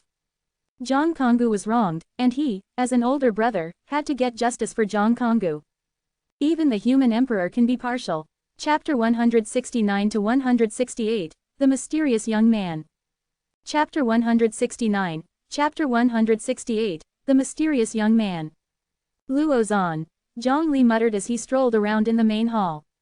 When Emperor Yang heard Zhongli call his name, he jumped in fright and quickly responded, "Here. I hear you wanted to meet me when you ascended to the throne. I am truly sorry. I was busy in another world and had no time to meet you then. I apologize," Zhongli said, his face full of guilt. No, Your Majesty keeps a busy schedule. I wouldn't dare waste your time." Emperor Yang tried to laugh off the discomfort. "Please don't call me Your Majesty. After all, your power truly exceeds my imagination. I was merely eating a pancake in the street, and they said I violated the Ming restriction and got thrown into jail. Given time, your great Yang may well become the #1 dynasty in the 9 provinces and dominate the universe. You could even pluck the sun and the moon from the sky." Quote, "Wow, impressive, what an intimidating ambition." Emperor Yang understood clearly that Zhongli was being sarcastic. He could only take it obediently and didn't dare to retort. "I think you're much more ambitious than me. So how about this, you become the next human emperor, and I will abdicate. After ascending to the throne, you can declare that the world is forbidden to use the names Zhang and Li. I think it's a good idea. Luo Zhan, what do you think?" Emperor Yang was sweating with anxiety. He knew his own weight. He became Emperor Yang by usurpation and more importantly because of his Luo surname, which represents the royal lineage. His ascension was barely justified. But becoming the human emperor was another story. Such a position is earned by fists and strength, by defeating all other candidates. If he dared to claim the title of human emperor, he would be beaten to death by a group of unknown tribulation stagers in the very night, let alone the next day. Emperor Yang knew Zhongli was joking. The position of human emperor was decided by the 9 provinces Earth veins, and Zhongli couldn't just assign it to someone else. But while Zhongli could joke about it, Emperor Yang dared not. Search the no circumflex efire, eta at. This would be a deadly joke. But he was confused as to why Zhongli was so angry. As he understood it, Emperor Zhongli's ability to change appearance and tour the 9 provinces often led to him being wrongfully arrested by local officials who abused their authority. Nevertheless, he usually took such incidents lightly, explaining his innocence with logic and fists. However, Zhongli had never lost his temper over such incidents before. It's all a misunderstanding, Emperor Yang hurriedly said, looking at the trembling government officer and local official. Now the officials were no longer rushing to take credit for arresting the human emperor, and delicately presenting him as a criminal in front of Emperor Yang with pride. They both likely believed that this was doomsday.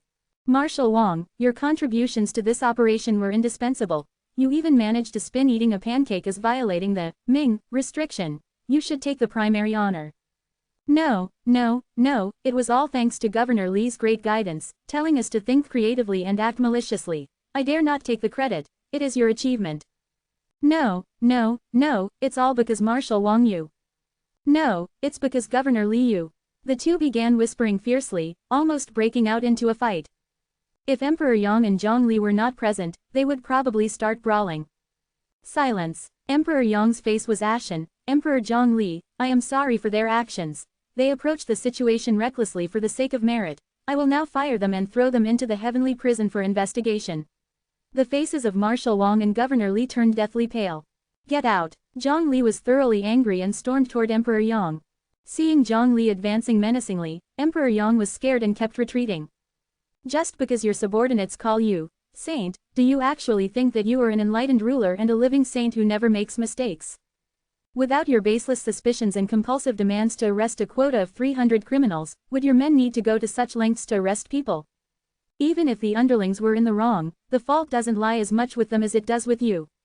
Is it so hard to admit that you've made a mistake? With every statement he made, Zhongli marched another step forward, forcing Emperor Yang to retreat in kind. Finally, Emperor Yang was shocked to realize that while Zhongli was now on the raised platform, he himself was standing outside the hall next to the pancake and banana sellers. Emperor Yang, who was standing in the center of the hall, looked guiltily at the pancake and banana sellers and confessed, I was foolish to issue such arbitrary orders. As soon as I return I will repeal this order right now, and I will issue an apology decree and exempt taxes for 3 years to show my remorse. Zhongli's expression eased slightly. Emperor Yang, remember this, when you issue a command in the future, think it over thrice before you decide. There's no need to be overly anxious. Apart from the order forbidding the word Ming, everything else you've done is passable. You're doing better than your brother Luo Zhang. As for your nephew Luo Ming, I haven't met him, so I won't comment. Luo Zan will remember this. Emperor Yang made a deep bow. The order forbidding the word Ming seemed intimidating, but Luo Zan was not foolish enough to kill everyone who was arrested. Instead, he jailed them for a while and then released them. The punishment was minor. If Luo Zan dared to label everyone arrested as traitors and kill them all, Zhongli wouldn't bother explaining and persuading him to be a wise ruler. He would just get rid of him and replace him with another emperor. The duty of the human emperor is to supervise the rulers of the 9 provinces. To show his repentance, Emperor Yang personally went to the prison to release the prisoners. However, when he walked into the prison, he was taken aback. The 4 commanders of the imperial palace were sitting around playing mahjong, with a piece of paper stuck on the face of the yellow commander that read, I am mahjong. Who would have thought that the usually silent yellow commander would badmouth himself behind his own back? What do you mean by slacking off? It's called proper relaxation, understand? Zhang Konggu wanted to urge his colleagues to stop playing, but considering that he almost broke into tears because of the yellow commander's cultivation technique and made a fool of himself, he was yelling at them to stop, while secretly kicking them a couple of times. The junior cultivators watched the fight between the body integration cultivators and didn't dare intervene. Is this the terrifying battle between the great body integration cultivators? Emperor Yang recognized these as the 5 body integration commanders of the imperial palace. Seeing this situation, he was at a loss for what to do.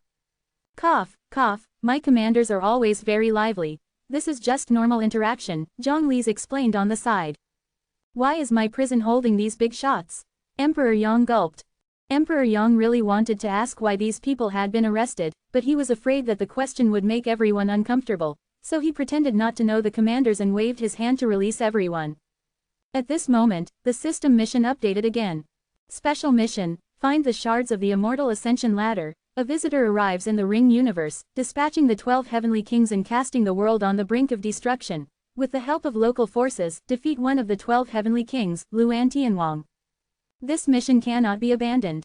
Mission reward, shard of the immortal Ascension ladder. You can obtain one free opportunity to travel between the Ring universe and 9 provinces world during the task period. The northern extremity.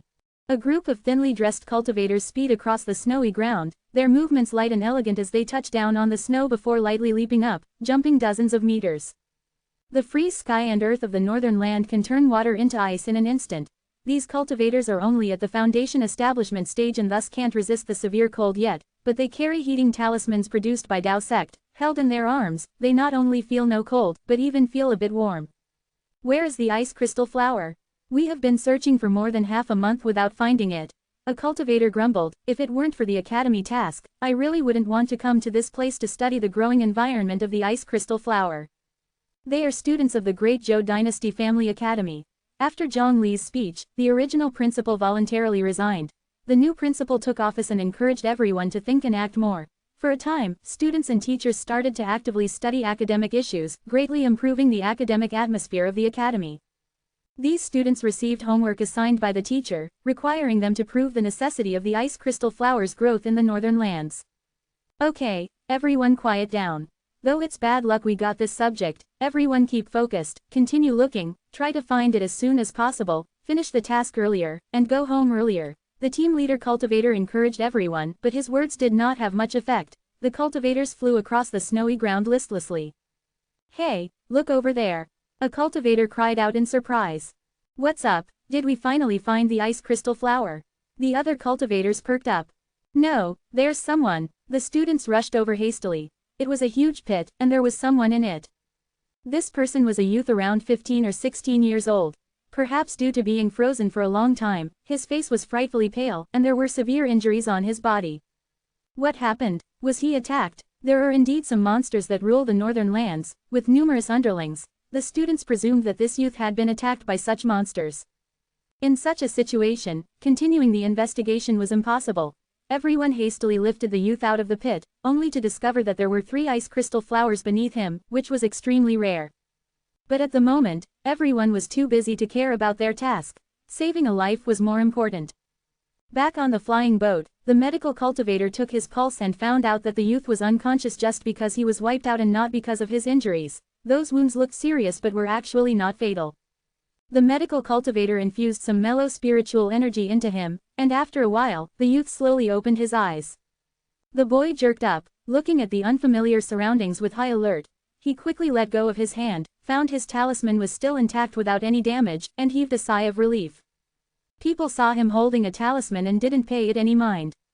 Who doesn't take a few talismans with them when they go out? The boy realized that these people saved him and expressed his gratitude. But to their surprise, they could not understand the language spoken by the boy. It's strange, the language of the 9 provinces has been unified long ago, so where does this boy's language come from? Of course, the academy wouldn't let students come to the Northland by themselves. They specially sent a flying boat to transport students, and there was also a nascent soul stage teacher leading the team on the boat. Even the well-informed teacher had never encountered the boy's situation. The boy looked lost, seemingly unable to comprehend why they couldn't understand him. It seems like he had been asleep for so long that his memory was somewhat fuzzy. As he regained consciousness, he finally remembered where he was, and promptly began to uncontrollably tremble. Fire, death, despair. These were his memories before he was teleported. Abu, have you remembered anything? The students looked pitifully at the boy. It was heartbreaking. He was attacked by a monster, went into a coma due to severe injuries, lost his memory, forgot everything, even his own name, even how to speak in 9 provinces language. The students named him Abu. It took Abu several days to recall how to speak in 9 provinces language, albeit stutteringly. Still nothing. Abu shook his head, looking dejected. Juju, could you retell the current situation of the 9 provinces? Powers to me, perhaps it might jog my memory. I see. Juju was a kind-hearted female student. She sat next to Abu and explained, our 9 provinces mainland mainly has the imperial palace, 9 great dynasties, 6 grand sects, 4 sea dragon palace, and many other top-class powers, such as the omnipresent sky mechanism tower, the second-class elixir sect in terms of elixir, the flourishing Lubin sect, and so forth. The 9 great dynasties all exist for tens of thousands of years, their foundation is so profound it's unimaginable. Even though the monarch's battle prowess isn't strong, with the aid of the country's blessing, they can even compete with Transcendence Tribulation stage upper beings, of course, barring Empress Yu, who is in the Transcendence Tribulation stage by herself, without needing a country's blessing. And then there are 6 grand sects. These sects all possess immortal foundation, of which the most intimidating is the Tao sect, which it's said to have an immortal sitting in town for tens of thousands of years, never taking action, but when they do, the heavens and earth change color. Abu's eyes lit up when he heard the word, immortal. Isn't immortal strong? Juju laughed at Abu's words. Abu, you truly are completely amnesiac. Don't we cultivation seekers all wish to become immortals? How could there be an immortal who isn't strong? But the immortal isn't the strongest. In our 9 provinces, the strongest is Emperor Zhongli. Emperor. It seemed Abu hadn't heard the term emperor before and repeated it. Juju thought Abu recalled something when he heard, Emperor. So she spoke, the emperor is our pride. Without the emperor's protection, there would be no peaceful 9 provinces today, we would have all been killed by the heavenly demons from outside our domain. What's a heavenly demon from outside our domain? Abu continued to ask. This term seemed to match the terrifying being in his memory, this unknown being that descended from the sky like a demon or a ghost, engulfing the world in a sea of fire. How do I put this? For Juju, accurately describing a heavenly demon from outside their domain was a rather difficult task. It's basically a group of bad guys from outside the 9 provinces who want to destroy them. But we don't need to worry about this. The current emperor is the strongest in history, reaching the Mahayana realm, an achievement which hasn't been achieved by a cultivator in tens of thousands of years. He's virtually invincible, even an immortal would have to admit defeat before him. Juju laughed. Their generation regards the heavenly demons as just a tale. How can there be someone stronger than an immortal? Don't tease me because I lost my memory. Abu shook his head. I don't believe it. Seeing her most admired idol being doubted by someone, Juju got a bit flustered. Don't you disbelieve? You may not remember what a heavenly demon from outside the domain looks like. Alright, I haven't seen one either. The last heavenly demon appeared 100 years ago. But none of this matters. According to teachers, the heavenly demons are on par with immortals. They're completely unreasoning, killing upon sight. Many emperors from past generations made the ultimate sacrifice in fights against heavenly demons. And the reason why Emperor Zhong is touted as the strongest isn't just because he's reached the Mahayana realm. More importantly, he can easily kill heavenly demons from outside our domain. Are you serious? Abu's eyes were wide open, greatly shocked. His voice was trembling. Juju thought that Abu was happy that the 9 provinces didn't need to fear the heavenly demons and didn't think much of it. There's hope of salvation, there's hope for my hometown. Abu repeated silently in his mind, biting down hard on his lips, tears glistening in his eyes, tightly holding on to the charm. His hometown was attacked by an unknown enemy, an incredibly cruel one who killed upon sight, leaving corpses strewn everywhere. His father gave him the charm, told him to run. He held onto the charm with tear-streaked face, miraculously survived the onslaught, and teleported to this unknown yet powerful world. He thought with such a powerful enemy, there was no chance of defeating them, his hometown was doomed, and he was the sole survivor, but he never thought that such an unimaginably powerful figure existed in this world. Perhaps their emperor could save his hometown.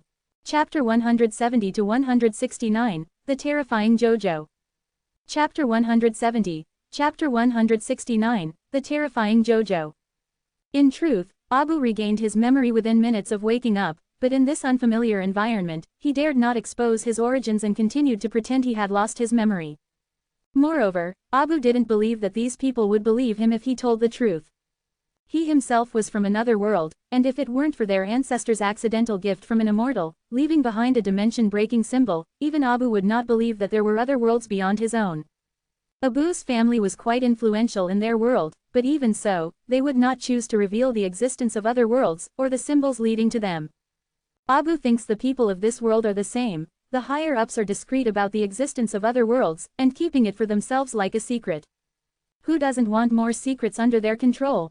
Have you heard? The Tao sect has decided to increase the quota for the Mingzhong world, and the cultivation limit is below the golden core stage. An excited person shared this news. What? Does that mean we have a chance?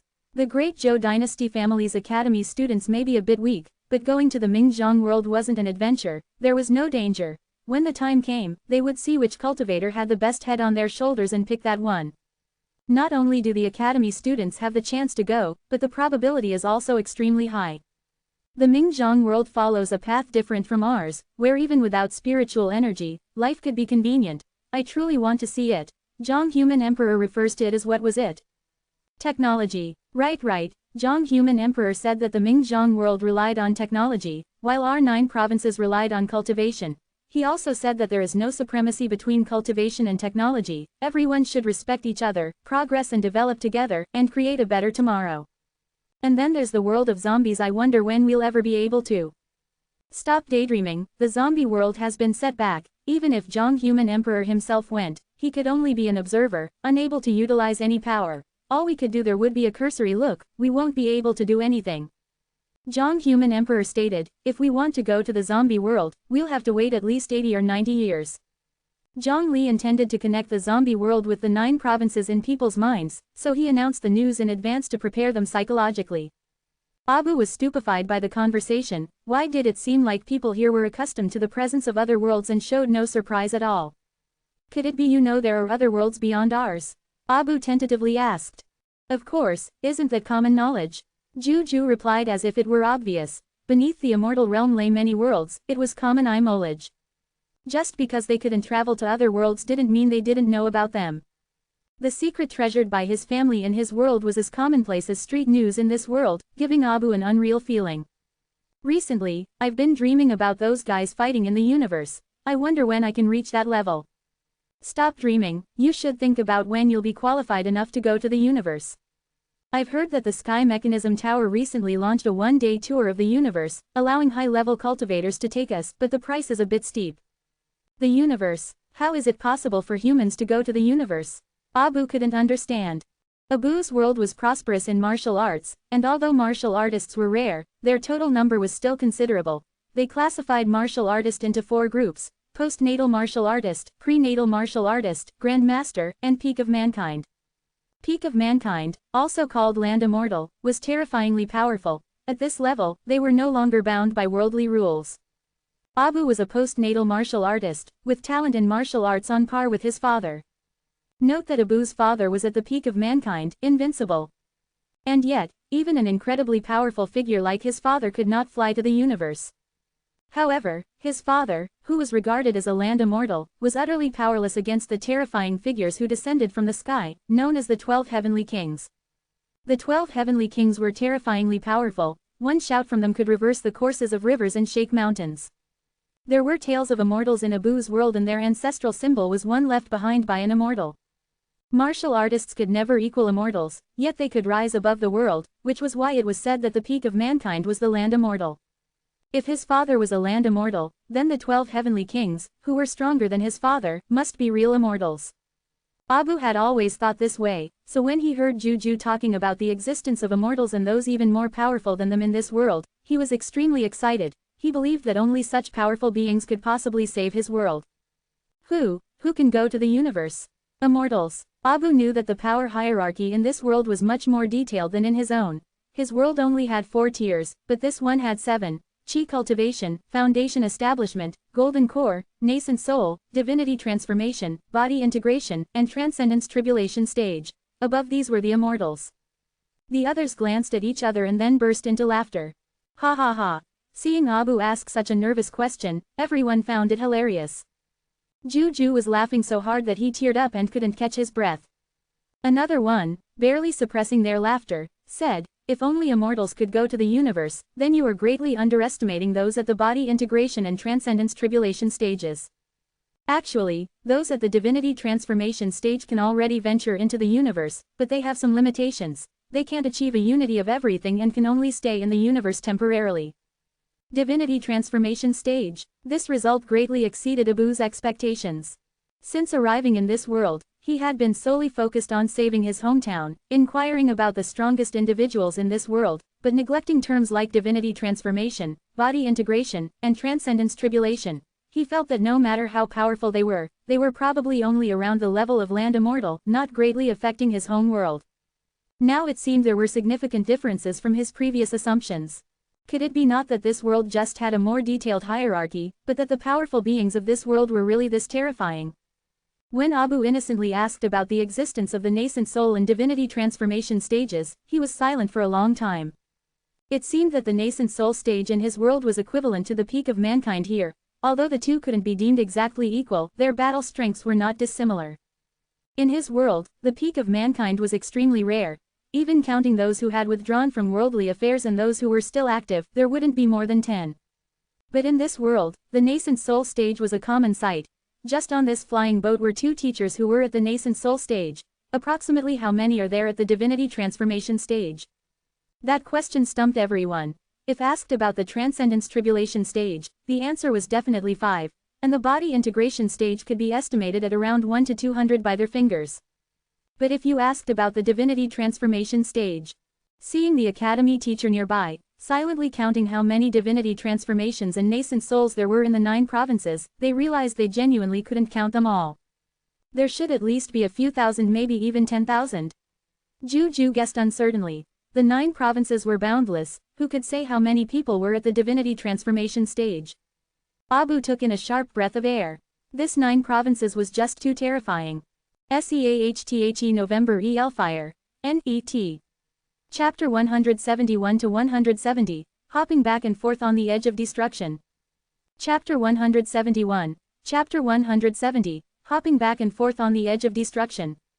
When Abu learned about the gap between the 9 provinces world and his own, he couldn't help but be doubtful. Isn't asking the human emperor for help an overkill? Abu, do you remember how to cultivate? Questioned his academy teacher. He noticed Abu's internal energy channels were a mess. If it wasn't for the teacher's timely intervention to comb through them using his nascent soul stage cultivation, Abu's body would have been destroyed. It would require a medicinal pill worth 20 low-grade spirit stones to heal him. Abu was seriously injured by the residual effects of a battle between his father and the 12 kings. He looked neither like a martial artist nor a cultivator, so the teacher didn't have any suspicions. SEARCH the Ada of Elfire. Ada at. Here it comes, thought Abu, who stiffened at the thought. In their world, to learn martial arts, one had to undergo numerous tests, swear blood oaths, and labor for 3 years, among other things. The cultivation techniques in this world were even more powerful, surely they would require even more stringent tests. Not to mention that this was in existence at the nascent soul stage. In his own world, this person would be a land deity, his test would surely be. Seeing Abu's stunned expression, the teacher pulled out a manual. Poor child, you've even forgotten how to cultivate. Here, take this manual of spiritual energy. If there's anything you don't understand, just ask me. Abu held the easily obtained manual of spiritual energy in his hands, silent for a long time before he dropped to his knees. I pledge my loyalty to you, my master. I swear I will regard you as my father from now on, and I will never betray you. In Abu's world, to learn such martial arts secrets, one had to become a disciple and serve for life, never to betray. Violating the master's orders meant climbing a ladder made of blades and walking on red-hot iron plates. His father was the peak of humanity, so naturally, Abu didn't need to do any of this, but he understood the rules. No need, no need, no need, the teacher said, startled by Abu's reaction. He repeated it 3 times. This manual of spiritual energy is only worth 1 low-grade spirit stone. Was such a big reaction necessary? The teacher hurriedly helped Abu up. He was a teacher in the academy, not an elder from a sect. There was no need for such formalities. After hearing the teacher's explanation, Abu looked stunned. Was this secret manual, which could train one to be a natural-born martial artist, really so worthless in this world? Torn, Abu finally decided to reveal everything. Teacher, actually, I come from another world. Zhongli was studying a new task issued by the system. A task that suddenly popped up, promising the reward of a fragment of the Ascension stairway without doing anything. In the past, it was because of the Ascension stairway fragment allowed time to flow backwards that the system detected the fragment's reaction and released the task. But this time, Zhongli pondered. Perhaps this was the genuinely significant finding. Ascension stairway fragments, task. The case with Luo Ying was purely by accident. Without his ability to freely travel to other worlds, he could not have triggered a special task. The system has released regular tasks before, things like he was a gold core period cultivator, that he should participate in poetic gatherings and then gain fame, stunning everyone. Because the rewards were not very interesting, it was only things like spirit stones and spirit beast eggs. Moreover, it was not a must-do task, so Zhongli chose to abandon it directly. Looking at it this way, the broken system still insisted on considering him as a gold core stage cultivator. Also, as the system stated, there was one free opportunity for interdimensional travel, clearly intended for a gold core stage cultivator. This task should have been released 500 years ago. In other words, the so-called 12 kings mentioned in the task were probably just at the nascent soul stage or at most the divinity transformation stage. Zhongli, flying towards the universe, found Bai Hongtu and others playing a snowball fight with meteorites. They were tossing around meteorites that were kilometers long, looking extremely shocking. Restoring the planet was no problem for the four of them. They had completed it a long time ago. When they were about to return to their respective sects and dynasties, Bai Hongtu suggested, "Let's have a snowball fight." Everyone said they were not kids anymore, so no, thank you. Regardless, Bai Hongtu did not listen, and with a cheerful smile, he picked up a meteorite and threw it at the sword monarch. And that's how it ended up as Zhongli saw it now. Luckily, they were really just playing and had not started fighting. Otherwise, once again, the 9 provinces would have witnessed the spectacular, Transcendence Tribulation stage showdown. Seeing Zhongli there, everyone quickly stopped, indicating that the meteorites were flying on their own and had nothing to do with them. There's an opportunity to go to another world. Who wants to go? Which world? The Mingzhong world or the zombie world? Bai Hongtu was intrigued. Yu Yin listened on the side. It was evident that Yu Yin was also interested. Neither. It's an unknown world. I have never been there, and I don't know what's it's like over there. Interested. Previously, Zhongli didn't bring people to other worlds because they couldn't traverse the void. Now, with the Brahma Heaven Tower, it was easy to carry people through. Of course, when do we start? Bai Hongtu couldn't wait. I'll go too, Yu Yin answered in a cold voice. The two of us will pass. Sword Monarch and Li declined. They weren't interested in other worlds. Sword Monarch was dedicated to his pursuit of Sword Dao. If other worlds didn't have Sword Dao, there was no point wasting time there. Li pursued powerful existences to integrate into his own body. If other worlds didn't have anything stronger than him, he had no need to go there. Unless that world was the immortal realm. Bai Hongtu and Yu Yin, who were 500 years old, were very interested in new things. Don't rush. I am just giving you a heads up. I'll go check it out first, then bring you guys over. Zhongli knew these two would want to go. Transport to the Ring universe. Confirming host's use of transport opportunity, transporting to Ring universe. Under the watchful eyes of the 4 Transcendence Tribulation stage cultivators, Zhongli disappeared.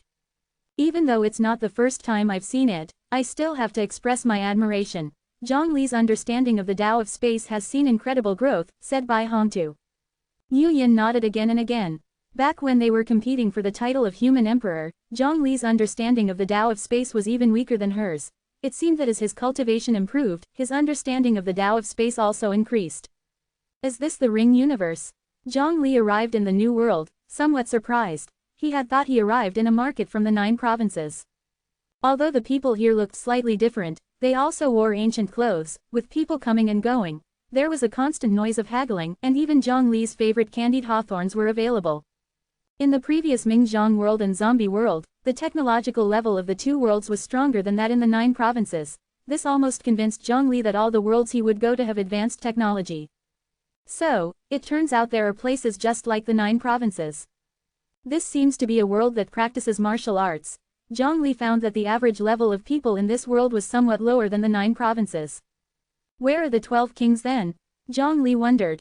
The system description mentioned that the 12 kings brought the world to the brink of destruction, so he assumed this world would either already be destroyed or be embroiled in constant wars, not far from destruction. After all, it had been 500 years since the system released this task. In 500 years, surely this so-called 12 kings had already done something. Could it be that this world had been on the brink of destruction, swinging back and forth for 500 years? A picture unconsciously surfaced in Zhongli's mind. A figure with a face that read, Ring Universe, bouncing from the left side of a black line to the right, then back from the right to the left. I'm going to be destroyed. I'm fine again. I'm about to be destroyed again. How do you put it? It felt like a bit of a slap was needed in the face. Excuse me, do you know about the 12 kings?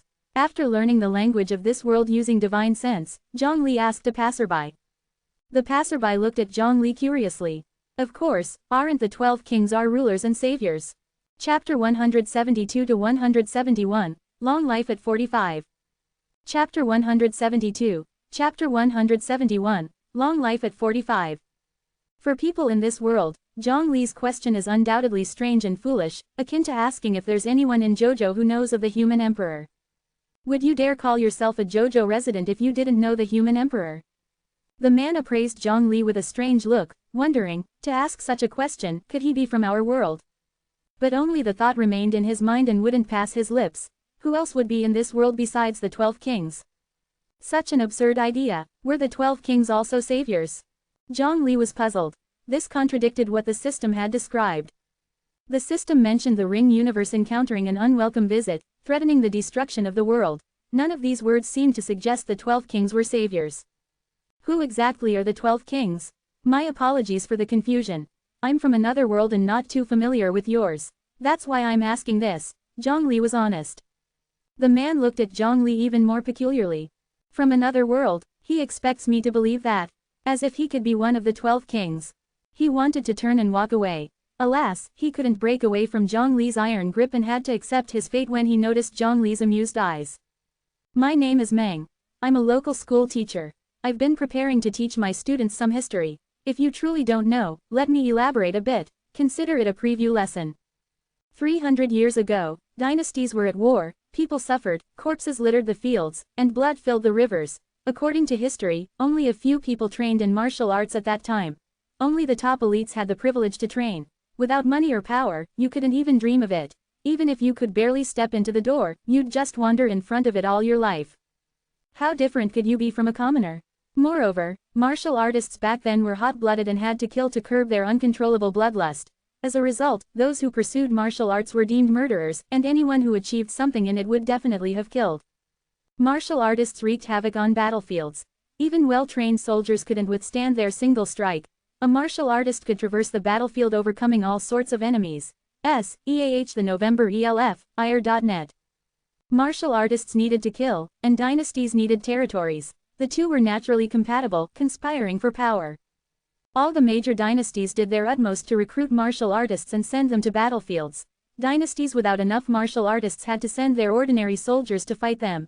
A single war would lead to countless innocent soldiers losing their lives to martial artists. Meng paused here, puffed out his chest, cleared his throat, and proudly stated. Then, observing the suffering of the people, the upper realm dispatched the 12 kings to save us. The 12 kings were incredibly brave. Martial artists were no match for them and were easily killed. The kings believed it was a mistake that the martial artists of the past wouldn't share their martial arts techniques. So, they decided to make the martial arts techniques public. Now, anyone could learn and become a martial artist. Quote. The martial arts techniques that the kings publicized were also improved. By practicing these new techniques, people no longer had the impulse to kill. From then on, martial artists weren't held high. There was no more distinction between martial artists and civilians. Everyone was a martial artist. Quote. Does that mean, Teacher Meng, you're also a martial artist? Where did you get your martial arts techniques? Of course, they were from the kings. Meng said naturally. The kings have said you can't just write martial arts techniques randomly, or you might go down the same path, becoming the kind of martial artist that enjoys killing. I have one more question. Go ahead. Meng started to feel like he was back in his classroom. If martial artists were the root of chaos, why didn't they just destroy the martial arts techniques? Then we'd all be civilians and wouldn't have any need to enforce martial laws. But instead, why did the kings painstakingly improve and then publicize the techniques? You're unaware of this. The new martial arts techniques have other benefits. For example, the old techniques from 300 years ago could only prolong someone's life until they were in their 20s or 30s.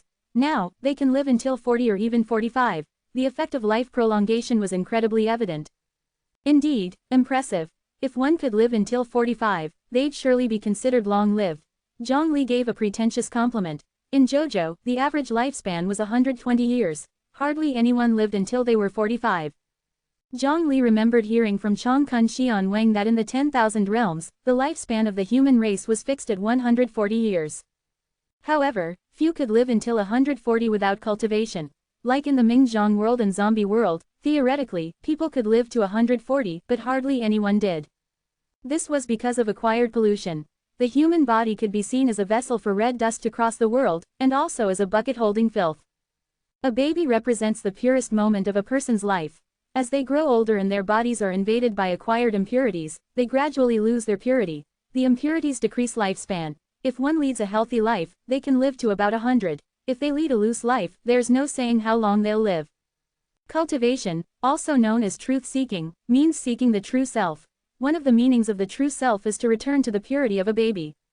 Regardless of whether it's chi cultivation or foundation establishment, both are processes involving using spiritual energy to wash the marrow, accompanied by the discharge of filth. Thus, chi cultivation and foundation establishment stages can live until the human race's lifespan limit, 140 years. Only after reaching the golden core stage will the lifespan increase with cultivation. In other words, the people here should also have a lifespan of 140 years. He used his divine sense to observe the people around and found that Meng's explanation was indeed true. The martial arts techniques seemed to share similar principles, with only minor differences. They were all techniques that consumed lifespan. Zhang Li had never seen the previous martial arts techniques and so couldn't say anything about them. However, if the situation was as Meng said, those old techniques significantly decreased lifespan compared to the new ones. Do you know where the kings reside? Zhang Li was curious. The world was also a continent. His divine sense couldn't cover entire, and although he noticed some emperor-like figures, none of them seemed like the 12 kings. The kings have long returned to the heavenly world. If they think we've done something wrong, they'll appear in the king's dreams. When will they appear in his dream? How would we know that? Meng chuckled. Zhang Li sensed a presence in the remote communication talisman and was astonished to find it was Lord Lu trying to contact him. Zhang Li's thoughts were in disarray. This was unprecedented. Could it be Lord Lu finally had arguments against his stay at the Imperial Palace and was asking him to return? No, he needed to think of a good excuse. Zhang Li went to a secluded place and answered the remote communication talisman. Hall Master, there's a child here. I have a stomachache. Both Lu and Zhang Li stayed silent, creating an awkward atmosphere. Eventually, Lu suggested, why don't you relieve yourself first? This matter isn't that urgent. A Mahayana realm cultivator claiming to have a stomachache, have you been poisoned by a mythical poison that even immortals would die from, Hall Master? Cough, go on. Chapter 173 to 172, Frozen Time. Chapter 173, Chapter 172, Frozen Time. Are you from another world? The faculty and students were quite astonished by Abu's tale. Although they had read about other worlds in the Heavenly Machine newspaper, they had never come into direct contact with someone from one. So you're saying your world is under the threat of destruction by entities like the 12 kings? And you require our help to save it? A faculty member felt incredulous. He was just a humble cultivator at the nascent soul stage. How could he possibly possess the power to rescue an entire world? Wasn't that an overestimation of his abilities? Do you have any proof? The faculty member wasn't ready to unquestioningly believe Abu's story. Even if they did, how could they potentially travel to Abu's world?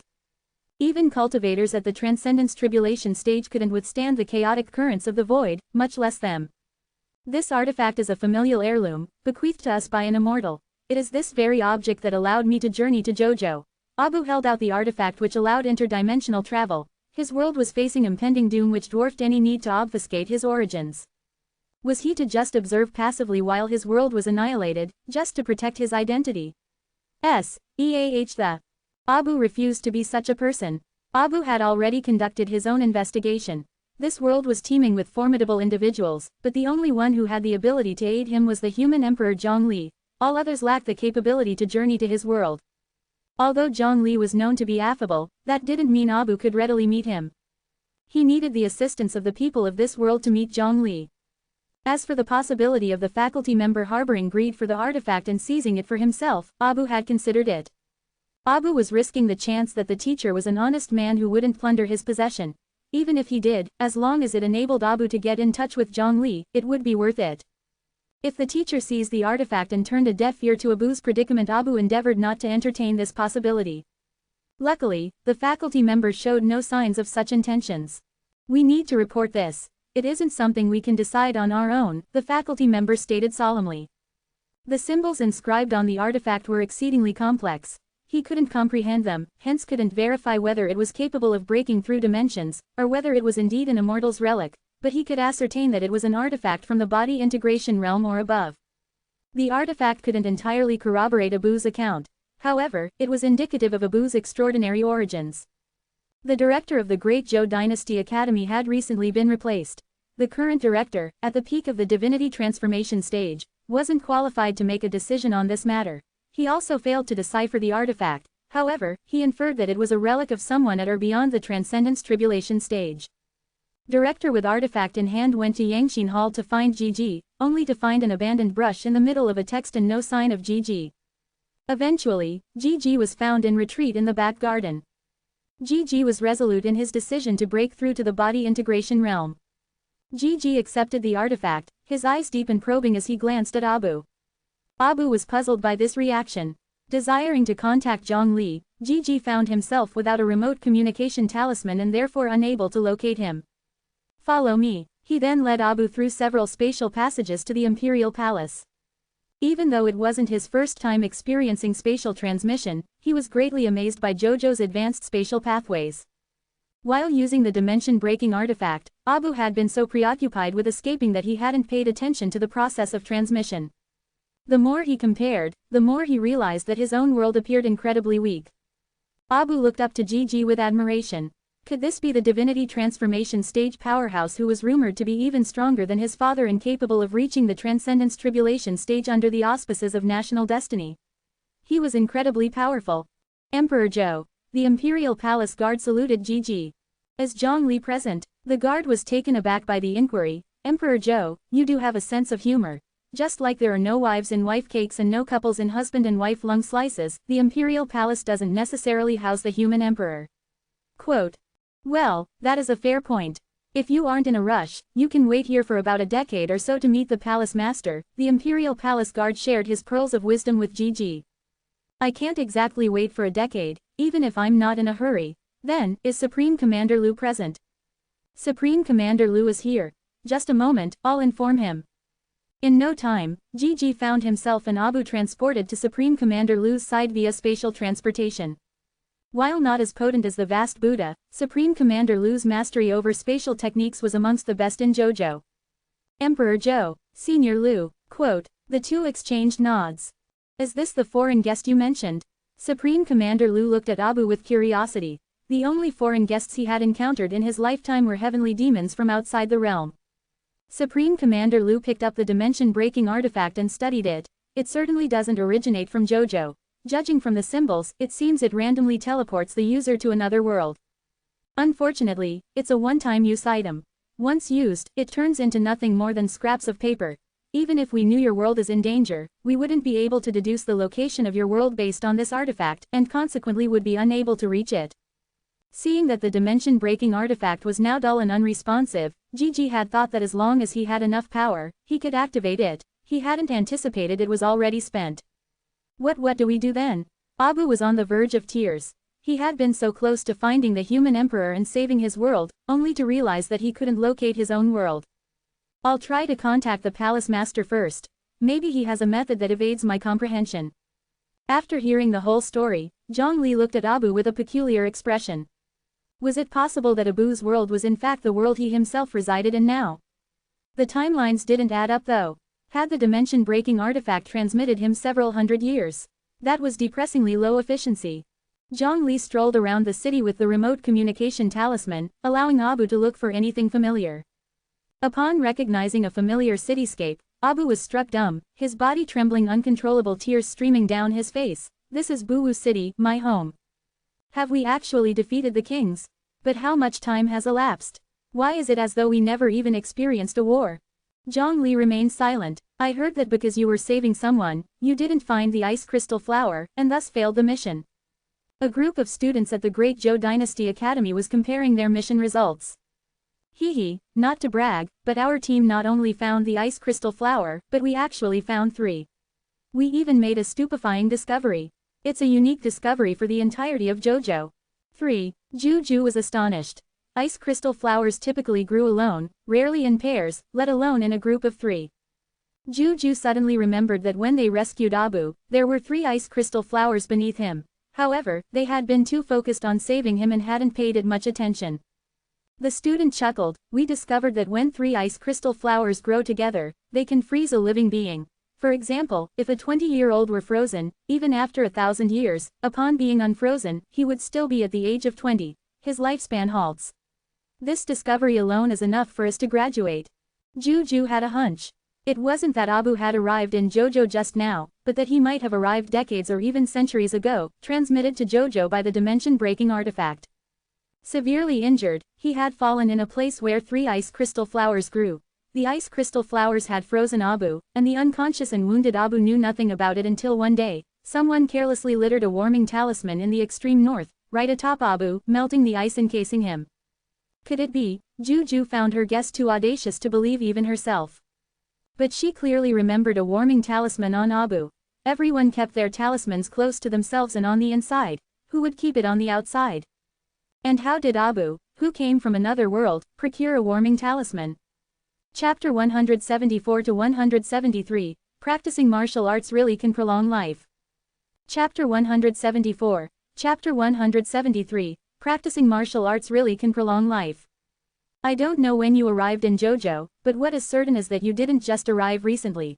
Gigi pointed to his unique eyes and said, I can see events from up to 280 years ago, and you were already in the far north, frozen in ice, 280 years ago.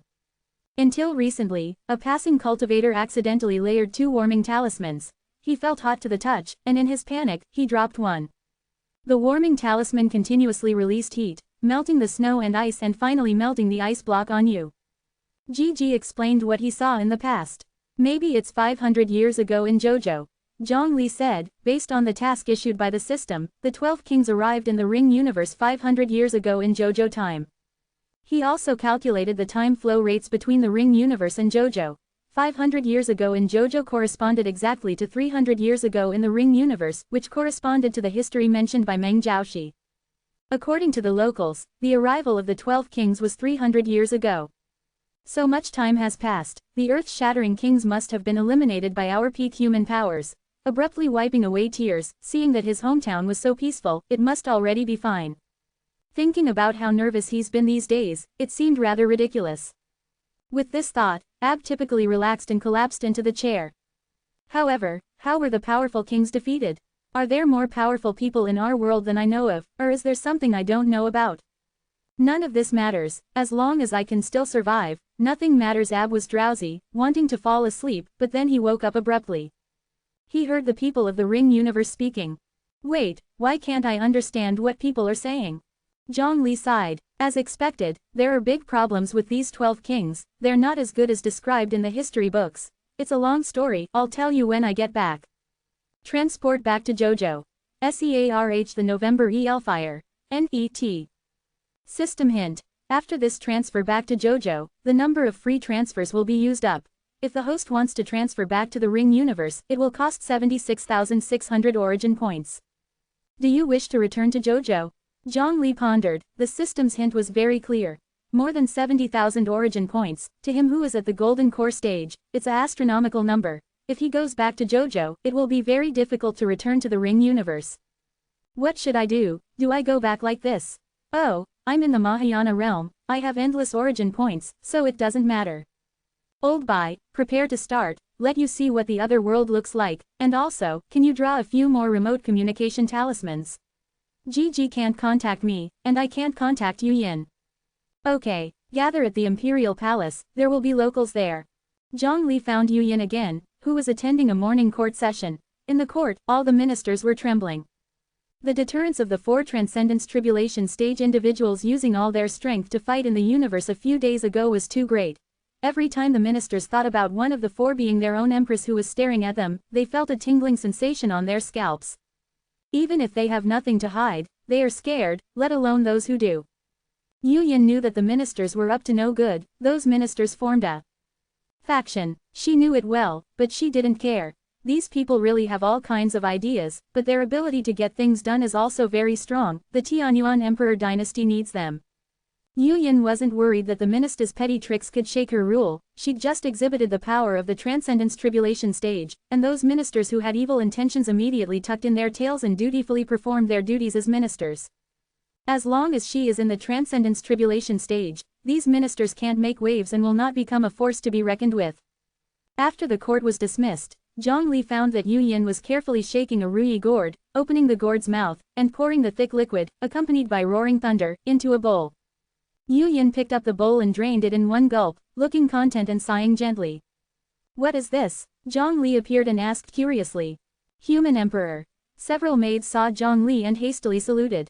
You've really mastered this art of stealth. Yu Yin looked at Zhang Li in silence, not knowing how long he'd been hiding and watching her. This is weakened thunder tribulation liquid, I recently discovered it. It's better than wine, you try it. Yu Yin poured another bowl from the ruyi gourd and handed it to Zhang Li. Zhang Li took a sip and his eyes lit up. Good stuff. Hee, this is what I carefully prepared for my master. The ruyi gourd proudly said. It felt that as a gourd, it shouldn't just be used as a weapon, it should develop new features.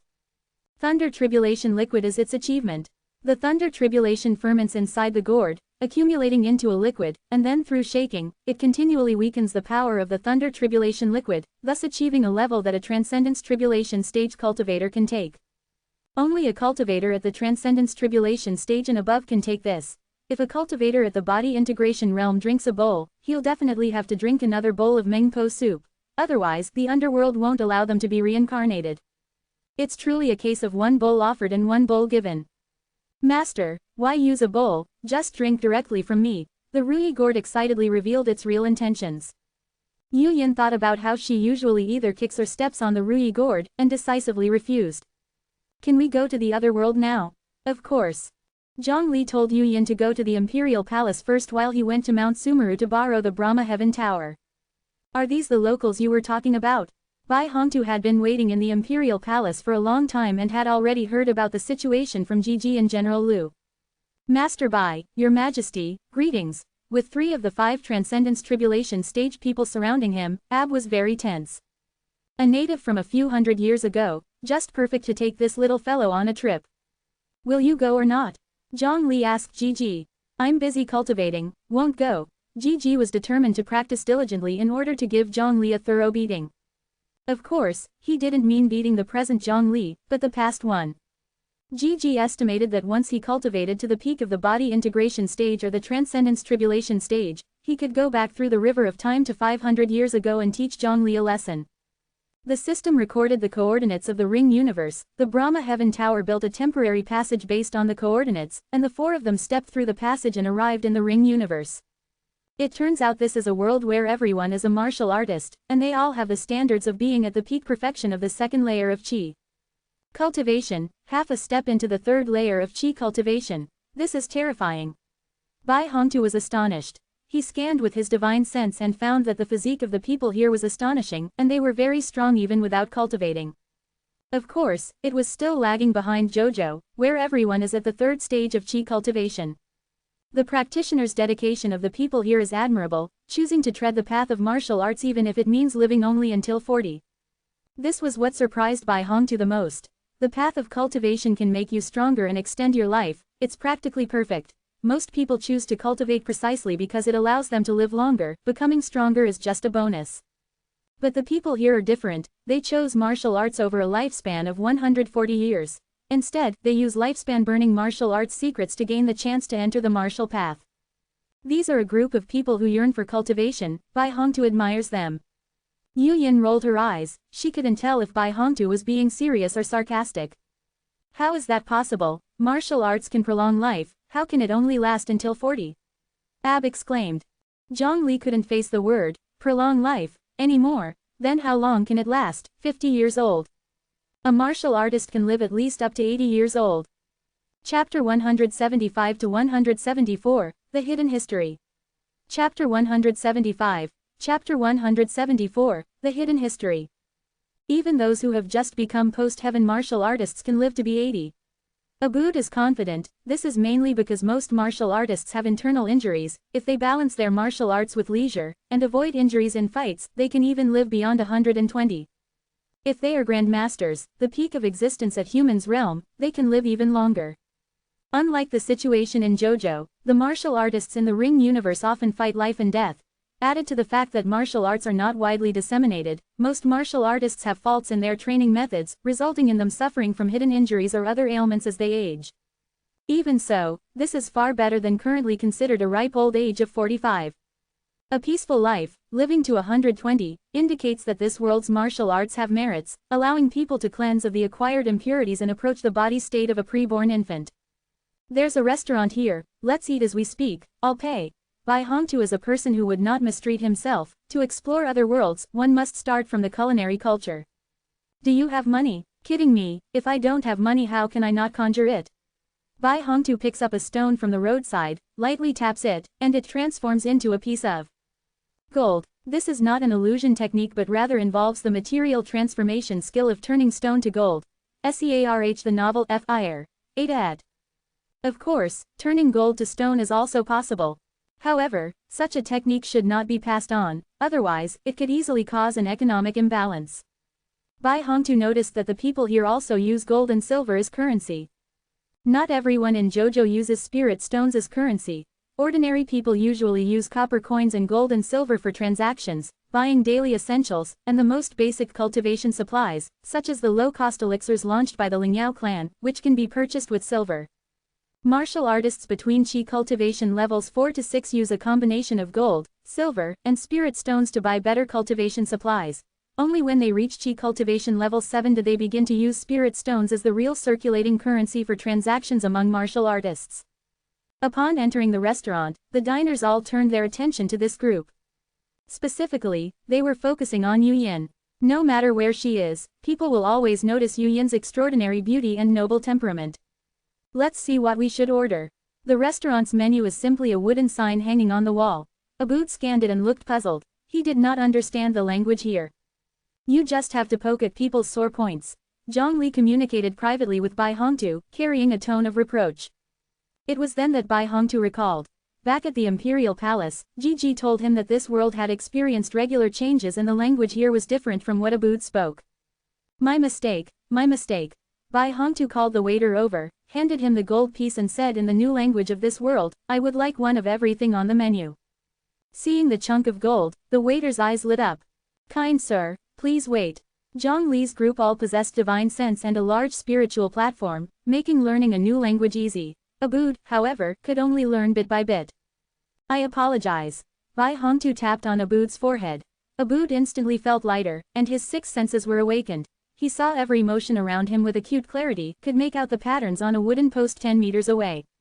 It was not just the case of being all-seeing and all-hearing. Abood could now even discern differences between individuals based on their scent, even with his eyes closed. Abood's consciousness was lively too, allowing him to rapidly gather his surroundings information, process it, and derive the logic of the new language from the people's conversations. Abood quickly learned the language of this world. This is the awareness that only someone at the peak level in the human realm possesses. Abood was astounded. Usually, one reaches the nascent soul stage to awaken their spiritual platform. To compensate for his mistake, Bai Hongtu initialized Abood's spiritual platform ahead of time, awakening his six senses, though that was merely a byproduct of the spiritual platform's expansion.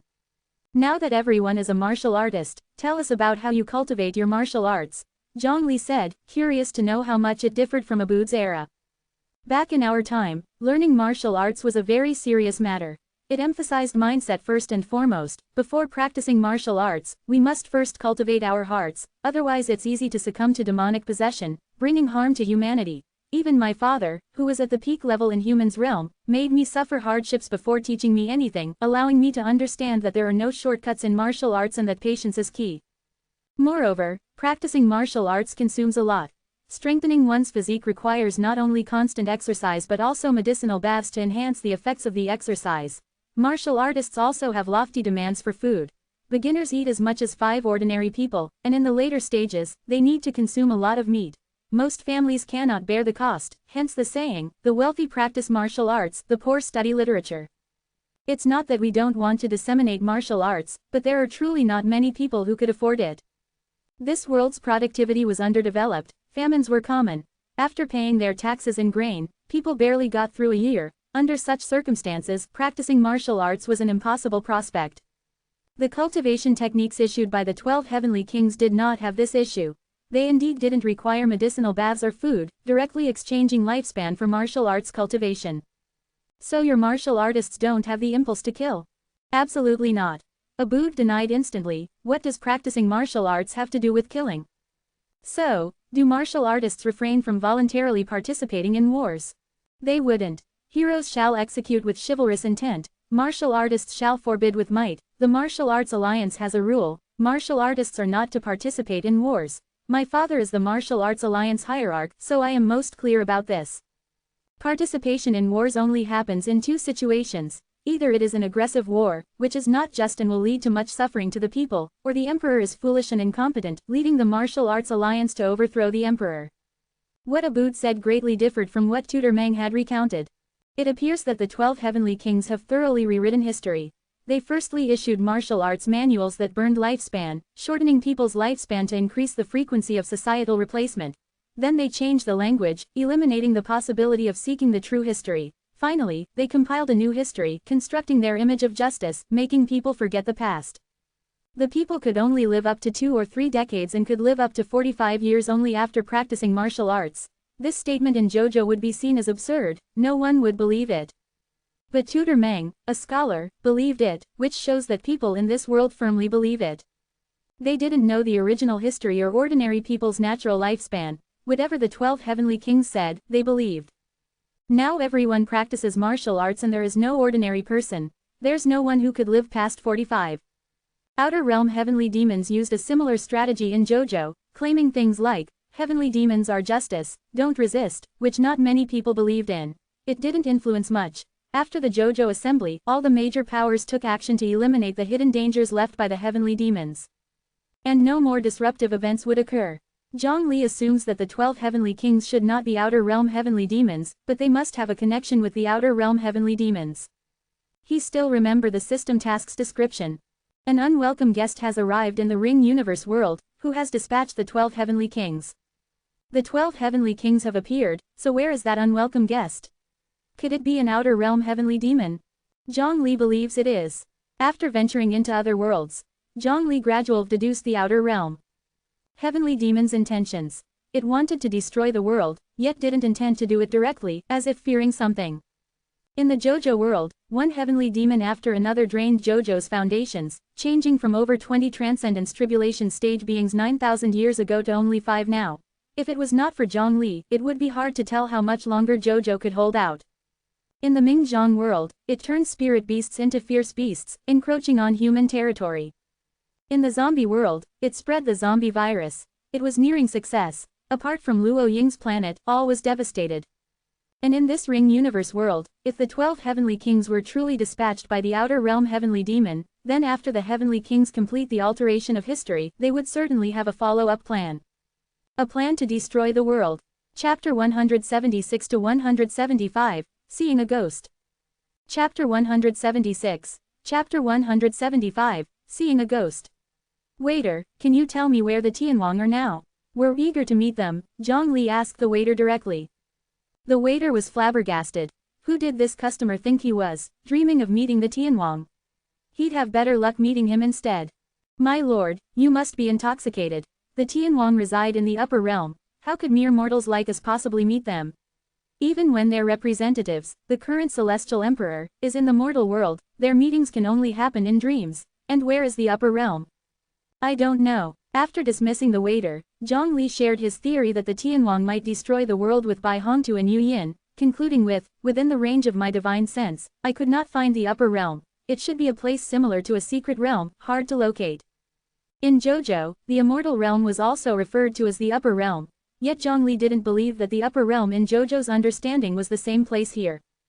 Bai Hongtu and Yu Yin nodded, agreeing with Zhang Li's assumption that the so-called upper realm was a secret realm, not the immortal realm. After they had eaten and drank to their heart's content, Bai Hongtu suggested that they continue exploring the area. Noticing the four leaving, a few sinister-looking men trailed behind them. A young warrior in white followed suit. The four entered a small alley where the sinister men split into 2 groups, trapping them from front and back side. One of them stepped forward, licking his knife blade as he grimaced wickedly. Hey, inexperienced bumpkins, flaunting your wealth in public and even bringing a pretty woman along. We'll teach you a lesson today. In the martial world, you must neither flaunt your wealth nor beauty. Bai Hongtu was on full alert. These men dared to besiege him, a martial artist at the Transcendence Tribulation stage, and must have prepared beforehand. Perhaps all of them were at the Transcendence Tribulation stage. Though they only appeared as martial artists at later stages, it was undoubtedly a disguise. Could it be their mere guts? This was indeed a miscalculation. There were so many powerful beings at the Transcendence Tribulation stage in this world, a fierce battle was imminent. The candied ha in this world tastes almost the same as in JoJo. Zhongli casually commented on the candied ha he'd just bought, ignoring the robbers. Should we consider meeting the Emperor? He might have a way to meet the Tianwang, Yu Yin suggested. That's worth considering. Hey, you guys, stay in character. Can't you see that these guys are working hard to rob us? Can't you at least pretend to be scared? Bai Hongtu was upset. He seemed to be the only one afraid, while even Abu had a nonchalant expression. Zhong Li and Yu Yin ignored Bai Hongtu. How dare you act so bold in broad daylight? Don't be scared. I'm here. These villains won't harm you. The young man in white emerged to rescue the 4 unsuspecting victims. The young warrior moved swiftly, and the strength that came from his bones showed he was a pre-heaven martial artist. His swordsmanship was particularly powerful, both defensively and offensively. He seemed to have practiced hard for over a decade. His skills are roughly at the same level as mine on the day I started learning the sword, Bai Hongtu praised. The thugs were indeed just martial artists at the post-birth stage, unable to defeat the young man in white. They ran away in defeat. Having defeated his opponents, the man in white resheathed his sword and bowed respectfully. Ladies and gentlemen, there is no need to ask for my name. When I saw you in trouble, I just couldn't help myself. I do not seek any rewards. He noticed something odd. Neither were Zhong Li and his friends relieved to have survived the ordeal, nor were they grateful to him. Their reactions puzzled him. He hesitated for a moment, then said, if you genuinely want to reward me, then believe me in one thing, our history was forged by the Tianwang. The Tianwang are invaders. He didn't wait for their response and stylishly walked away.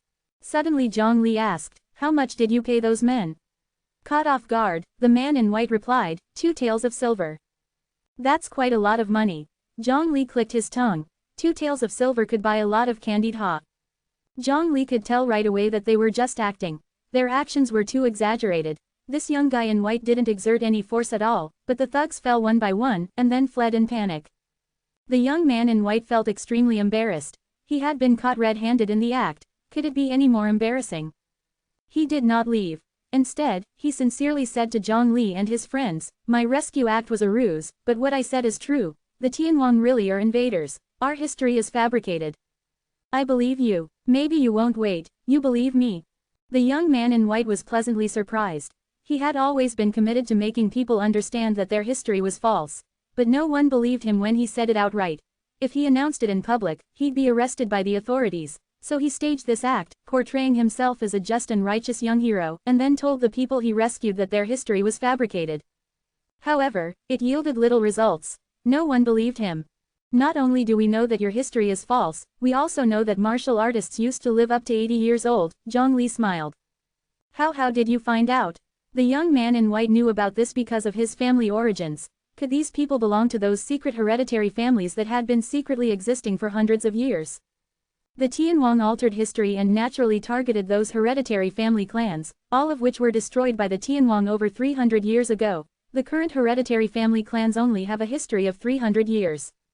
The young man's family was one of those that had managed to survive that brutal era. It was a pleasing surprise to find out that besides his own family, other clans had also survived. We heard it from him. Zhong Li pointed at Abu. S.E.A.H. the Novelfire. N.E.T. You. The young man in white only just paid attention to Abu. My surname is Bu, as in cloth. You can call me Bu Dong. Interestingly, although Juju had given Abu his name, Abu's real surname was indeed Bu. Why does this name sound so familiar? The young man in white blinked, slowly recalling a plate he had seen in his family's secret chamber. Isn't it the same as my ancestor's younger brother? The young man's family was originally surnamed Bu, but they changed it to Bu to escape persecution. This kid is obviously the type who's not too smart but has money to burn. Bai Hongtu communicated his thoughts privately, using this method to tell people that history is false. He'd be lucky if it worked. Abu looked rather odd. He was his father's second son and had an older brother. Wouldn't your ancestor's name be Bu Jing by any chance? Abu's father's name was Bu Wu, and the name of Bu Wu City was based on his name. Abu's father believed in the combination of motion and tranquility in martial arts, the concept of yin and yang, so he gave his 2 sons the names Bu Jing and Bu Dong. Abu's mother once said that their father initially wanted to name them Bu Yin and Bu Yang, but changed their names due to her persistence. The young man in white backed away as if he had seen a ghost. To comfort him, Bai Hongtu kindly said, "Don't be afraid. We're ghosts. I'm white impermanence." He pointed at Zhang Li, "He is black impermanence." Then he pointed at Yu Yin, "And she's human." Seeing Yu Yin ready to pull out her Ruyi gourd and fight, Bai Hongtu quickly shut his mouth. To prove that he was a ghost, Bai Hongtu let his body undergo dehostification, hovering his feet in the air and casually moving through walls. Witnessing this, the young man in white was so frightened he nearly fainted. Chapter 177 to 176, The Extremely High Potential of the Ring Universe. Chapter 177, Chapter 176, The Extremely High Potential of the Ring Universe. Bai Hongtu's skills were mediocre in the 9 states, but in this world that only valued martial arts, they were as shocking as seeing a ghost. Eventually, it was through Zhang Li's strenuous negotiation that the young man in white finally believed that they were all human, just with unusual skills that made them more formidable than ordinary people. However, Abbott ought to be your ancestor's younger brother, Zhang Li said. He had noticed early on through his divine sense that Abbott and the young man in white were of the same blood. The young man in white was named Bu Tian, the young master of the Bu family from Buwu City. The young man in white took the 4 of them to the Bu family. The Bu family was a minor clan that had emerged 100 years ago, appearing ordinary and inconspicuous on the surface. Unbeknownst to anyone, the Bu family was actually the Bu family with 600 years of history. Little Tian, who are these 4? The Bu family's clan leader looked at Zhang Li and the others with furrowed brows, seeing that the 4 of them were as ordinary as those who had never practiced martial arts. But how was this possible? The 12 warlords demanded all people to practice martial arts. Who would dare to defy them? The Bu family's clan leader had outstanding martial arts talent and was a Grand Master beyond the innate realm, hardly one to make such a mistake. EAH the November ELF, IR.net.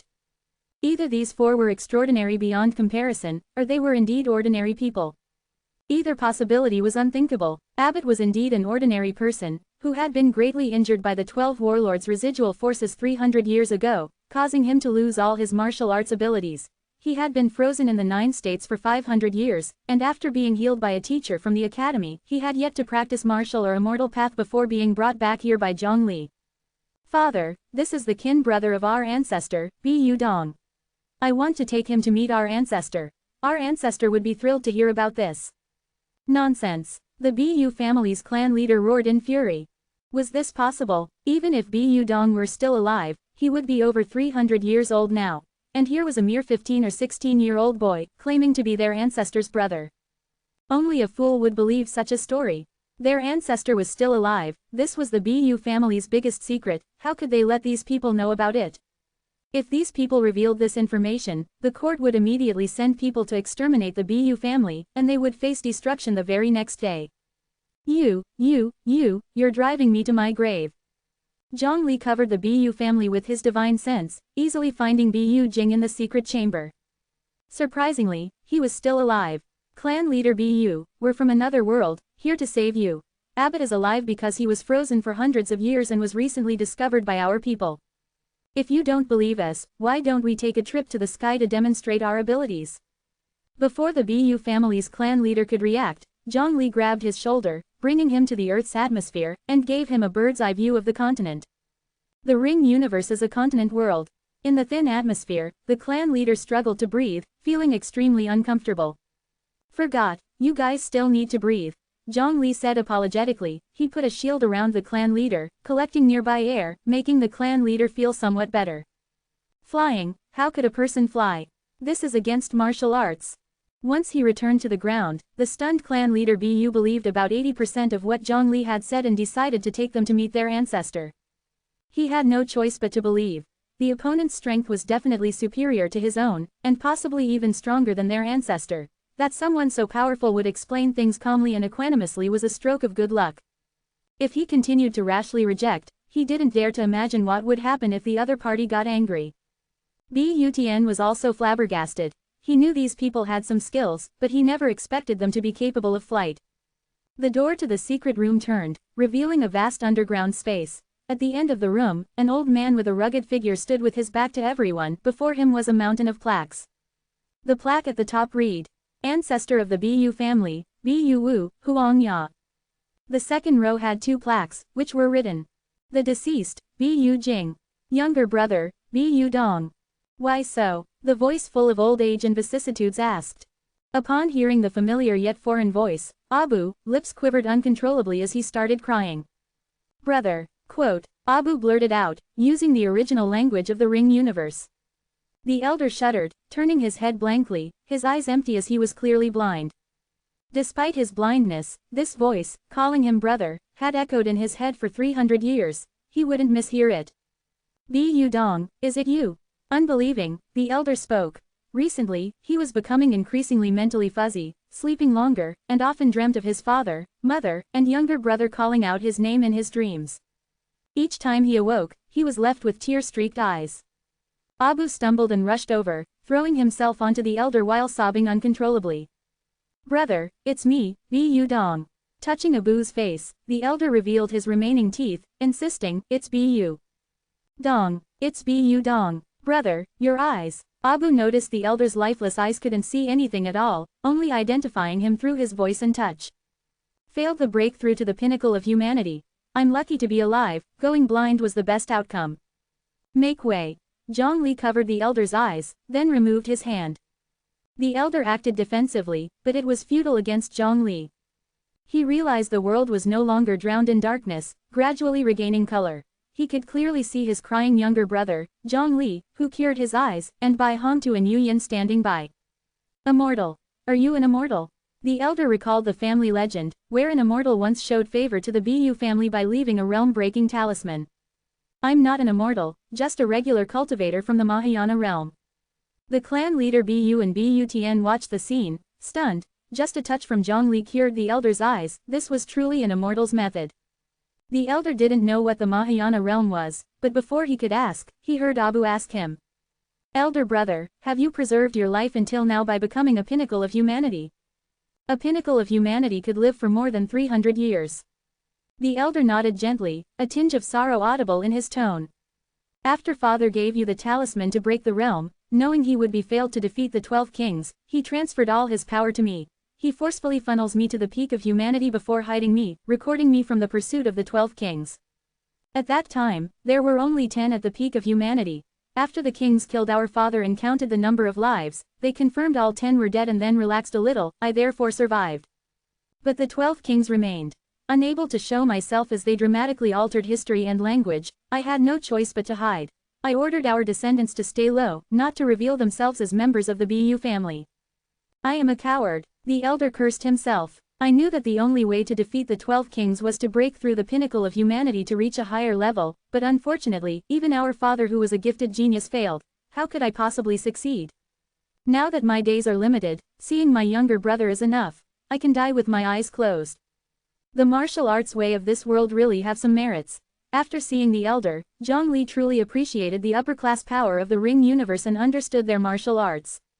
Although it did not provide as much lifespan as cultivation breakthrough did, it still had significant advantages. To Zhongli, the martial arts record issued by the kings did not hold a candle to real martial arts training. If it weren't for the 12 kings, allowing the world to develop for a few more centuries, a new realm should appear. Bai Hongtu evaluated. He thought that the martial arts in the Ring universe were correct, stating, this is a world with potential. It is not impossible for a realm corresponding to the body integration realm to appear in a few thousand years. This is high praise. In the 9 imperial dynasties, Wuguo was a dynasty that esteemed martial arts training. However, they didn't combine martial arts and Taoist immortality cultivation like the Ring universe, but combined martial arts and immortality to ultimately reach immortal levels through martial arts, breaking through the realm, and achieving ascension. But over the tens of thousands of years of Wuguo's history, there had only been 2 existences that achieved immortality through martial arts. The highest level of combat power they currently have is only in the body integration realm. Bai Hongtu believed that the Ring universe could rival the current Wuguo in a few thousand years. Of course, this was under the premise that Wuguo did not use their national fortune. Chapter 178 to 177, Mahayana Realm, the Zhongli Phase. Chapter 178, Chapter 177, Mahayana Realm, the Zhongli Phase. Little brother, how did you get back here? You look no different than when you first left us. Who are these gentlemen? Bu Jing asked, finding Zhongli's abilities unfathomable, almost like the immortals out of legends. Even though Bu Jing had become blind, he turned his back to the crowd and used his five senses to observe in all directions. He could see that the Bu family's clan leader, Bu Tian, and his younger brother were behind the door. However, he couldn't see Zhongli and the others. It was as if they were invisible, undetectable, separated from this world.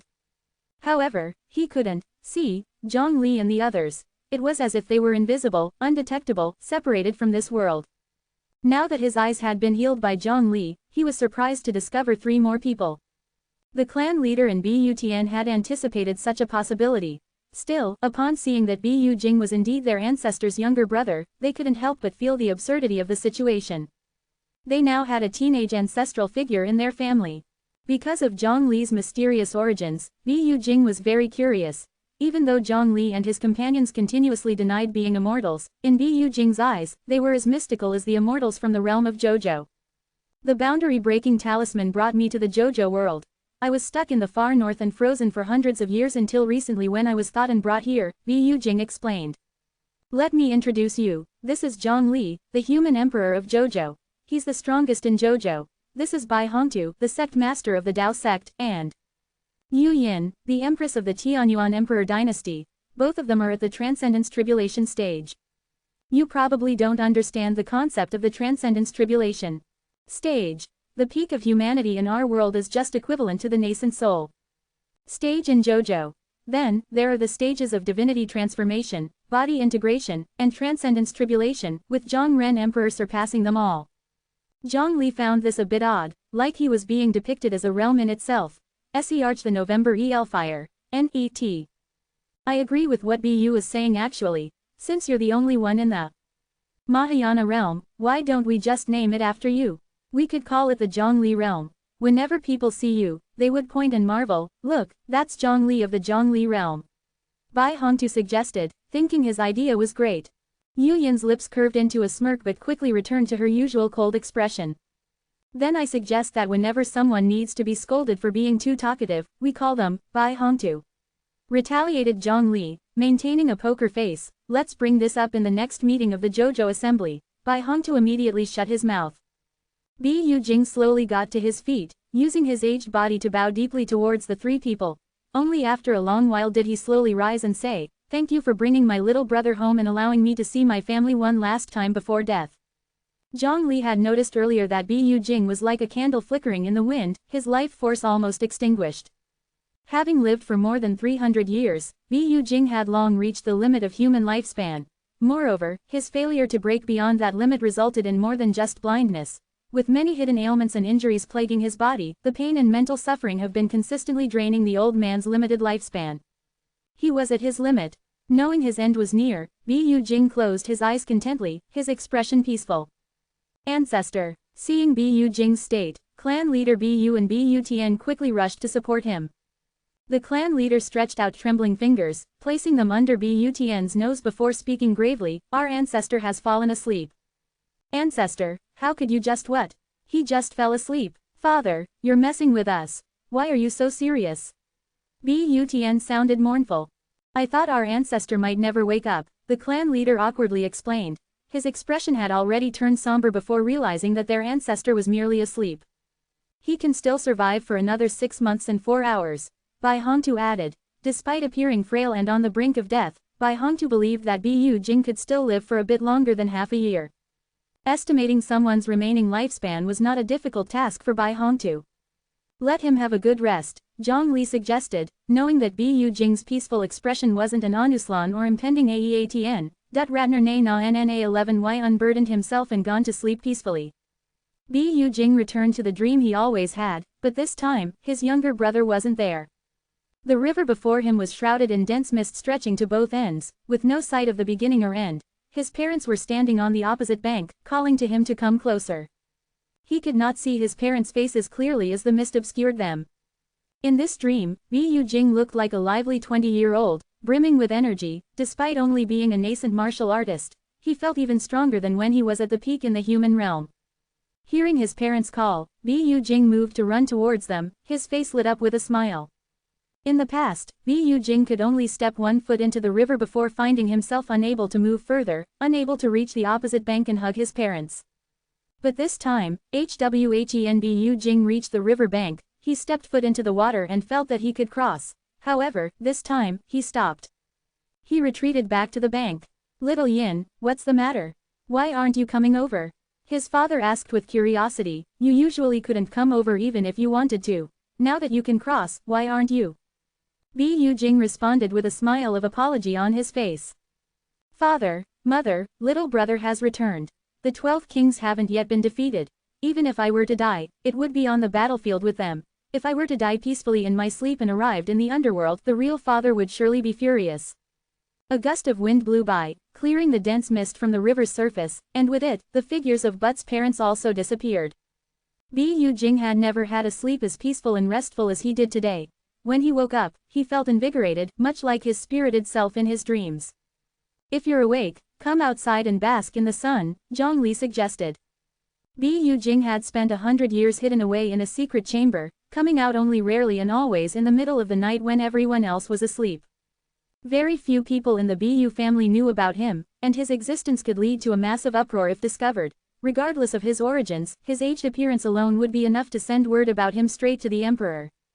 In this world, everyone could only live up to 40 years, and even at the time of death, they would still retain a middle-aged appearance. The sight of Bu Jing's elderly demeanor could hence easily be seen as a monstrous anomaly. Bu Jing found the thought of this both amusing and tragic. In the current era, not even old people could be seen. Even though it was broad daylight, Bu Jing decided to leave the hidden chambers and head to the main hall, heeding Zhongli's words. I heard from Bu that you have memorized numerous martial arts scriptures. Zhongli asked. He had heard from Bu that their father was a master martial artist, with a vast collection of martial arts scriptures at his disposal. Bu Jing, being a voracious reader, spent all his time in the Sutra Collection Pavilion, though the scriptures were eventually destroyed by the 12 kings. Regardless, Bu believed that his elder brother might still remember some parts of it. If you're referring to the martial arts scriptures from 300 years ago, I indeed memorized them. I might not remember every detail, but I'm sure about 70 to 80% of them. But there were some less popular ones that I have not seen. That's quite a lot, Zhongli nodded. Could you write all of them down? I can, Bu Jing immediately answered. He knew the martial arts scriptures by heart. He had spent most of his time in the dark chamber studying these scriptures, trying to find a way to break through the human realm limit. Unfortunately, after 300 years, he had gained nothing. Chapter 179 to 178, Black Market Medicine. Chapter 179, Chapter 178, Black Market Medicine. After Bu Jing fell asleep, Zhongli and the group discussed the future of Ring Universe. They unanimously decided not to introduce the cultivation system, and it would be sufficient to get people back on track. Wuguo is a combination of martial arts and cultivation. It's not pure martial arts, their cultivation cannot be separated from spiritual energy. The martial arts of the Ring Universe are pure martial arts, they do not require spiritual energy. Although this is mainly due to the scarcity of spiritual energy, this in and of itself is not necessarily a bad thing. It has shown them that people can still reach high cultivation levels without spiritual energy. Arch the novel Fire. 8 ad. They wanted to see if, given enough time, the Ring Universe could produce those who could reach the Transcendence Tribulation stage, or true martial immortals through martial arts alone. However, the prerequisite for this is that the martial arts scripture of the Ring Universe has not been lost. In the current state of the Ring Universe, even the Emperor does not have martial arts scripture from 300 years ago. The only ones who could possibly have it are the two brothers, Bu Jing and Bu Tian. Bu was straightforward, he could only remember their family's martial arts scripture, 4 pillars to hold up the heavens. For other techniques such as the Heavenly Star Ju, or Floating Tathagata Iron Hand, he only knew their names. Having just one martial arts scripture was obviously not enough to restore the prosperity of martial arts. Fortunately, Bu Jing was there, who could recite various martial arts scriptures. Although Bu Jing agreed, he had doubts. Even if I write it down, who would dare to cultivate it? If the court finds someone cultivating unofficial martial arts scripture, it would be a dead end. More than 100 years ago, Bu Jing had released a martial arts scripture to see the response. Although someone found the scripture, hid it like a treasure, and cultivated it secretly, it was eventually discovered. It was only a matter of time before it was exposed. He lived until he was 50 years old. It's needless to say, he must have been cultivating other martial arts scriptures. When the officials of Qi country found out, they immediately took him into custody and subjected him to severe torture. But the martial arts scripture he had was picked up by the roadside when he was a child. Even if he confessed, Qi country could not trace it to be Yu Jing. The person who cultivated the secret scripture secretly died in the heavenly prison. He disappeared without trace, even his corpse was nowhere to be seen. Royal envoys. Zhang Li laughed, that would be the best. If they summon all the heavenly kings, I will take them on single-handedly. Let's see if they can even touch a strand of my hair. Yu Jing was greatly relieved. Of course, he knew that the person who brought his younger brother home was extremely terrifying, unimaginably strong. But he wasn't sure if these people would intervene and help. After all, they didn't really cross paths. The only connection was that they owed a favor to his younger brother. He couldn't just say, "You've already brought my younger brother back, why not continue your good deed and save our world too?" He couldn't bring himself to say such shameless things. So he asked the question to ascertain the stance of these three powerful beings. Is it that they are only interested in known martial arts scripture, or did they intend to lend a helping hand? Since these three powerful beings were backing them, Yu Jing had nothing to fear. The clan leader of the Bu family and Bu Tian were overjoyed when they heard the patriarch agreeing. They had long wanted to cultivate the martial arts scriptures that the patriarch had, but the patriarch always believed that it would increase the risk of exposure, so he refused to teach them. Now, they could finally learn. In a certain quiet dark market, the guests who came here only whispered their bargaining. No one made a loud fuss. All the people who came here wore hooded cloaks, their faces were not visible. Someone saw something of interest, stopped, squatted down and asked, "How much?" The faceless salesman pointed at the sign. Tonifying medicine, 3 silver coins a pack, 10 for 3 packs. 10, that's too expensive. Can't it be a bit cheaper? While 10 silver coins was not a small amount for ordinary people, those who could visit the dark market were not ordinary people. Their martial arts abilities and wealth were stronger than ordinary people. The salesman replied reluctantly, "Our medicine is made from genuine ingredients, including tiger bone, tiger whip, tiger skin, deer antler, ginseng and so on. If it's any cheaper, we won't be able to make a profit. Give me 1 pack." He felt that, in some sense, he was making a gain. Of course, this is not something he could say to the vendor. The salesman quickly wrapped the tonifying medicine in oil paper and handed it over to the man. The salesman laughed in his heart, yet another customer who thought they got a bargain. "You're such a miser. You sell a medicine for 3 silver coins, yet you don't even give me a bottle. Instead, you wrapped it up in paper." The vendor chuckled reassuringly, "Don't worry, once you finish using the medicine, you'll definitely feel it's worth every penny." After taking the medicine home, the man, upon seeing his ravishing wife lying on the bed, could hardly contain his eagerness. As he unwrapped the package to take the pill, he froze. His wife was puzzled. Normally, the scoundrel couldn't wait to get into bed. Why wasn't he coming this time? Curiously, she crawled over to see what her husband was doing. Under the candlelight, she saw the paper wrapped around the medicine and gasped in surprise. Her husband hastily covered her mouth. "Keep it down. Do you want to alert the authorities?" "But, this is a forbidden book." The paper wrapping the medicine contained a simple martial arts secret manual. Even so, they could tell that it was vastly different from the secret manuals issued by the 12 celestial kings. "Should we report this?" "Report? Do we tell them I've been to the black market, or that I bought an aphrodisiac?" His wife was silent. Either admission would be difficult to articulate. "The vendor must have calculated that we wouldn't expose this." The man gritted his teeth, yet a sense of temptation to secretly cultivate arose in his heart. Although the scholars claimed that the martial arts manuals the celestial kings sought to destroy were rubbish and dangerous, shortening life expectancy and forbidden from cultivation, his martial arts intuition told him that the secret manual on this piece of paper could make him live longer. Moreover, as a martial arts enthusiast, he found the techniques sanctioned by the celestial kings to be an interesting, various additions but all fundamentally similar. He wanted to try something new. "Do you have any more medicine?" Another person approached the vendor, asking in a low voice. "What do you mean? Isn't this all medicine?" The vendor pointed to the aphrodisiac displayed in front of him. "I mean, do you have medicine wrapped in other kinds of paper?" The vendor nodded enthusiastically. "Yes, of course. Here are 10 liang of silver." The vendor handed over 3 bags of aphrodisiac, advising him, "These 3 bags of medicine contain different ingredients and need to be taken consecutively." The customer understood the vendor. Only after arranging these 3 medicine papers in a sequence would they form an entire secret martial arts manual, clearly different from one that could be bought for 3 liang. "You defy the will of the 12 celestial kings, isn't that treasonous? Aren't you afraid of being pursued by the authorities?" The vendor laughed. Even if there are investigations, someone powerful will cover for us.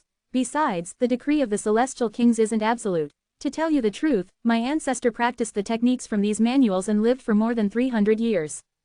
The customer's pupils constricted, shocked by the news. Of course, the customer wouldn't directly believe the vendor's words. He decided to wait until he got home, read what was written on the 3 pages, and then make a decision. An almost negligible crack appeared in his firm belief that the 12 celestial kings were saviors. When the black market ended, the vendor stealthily returned to the Bu family residence, accompanied by many others.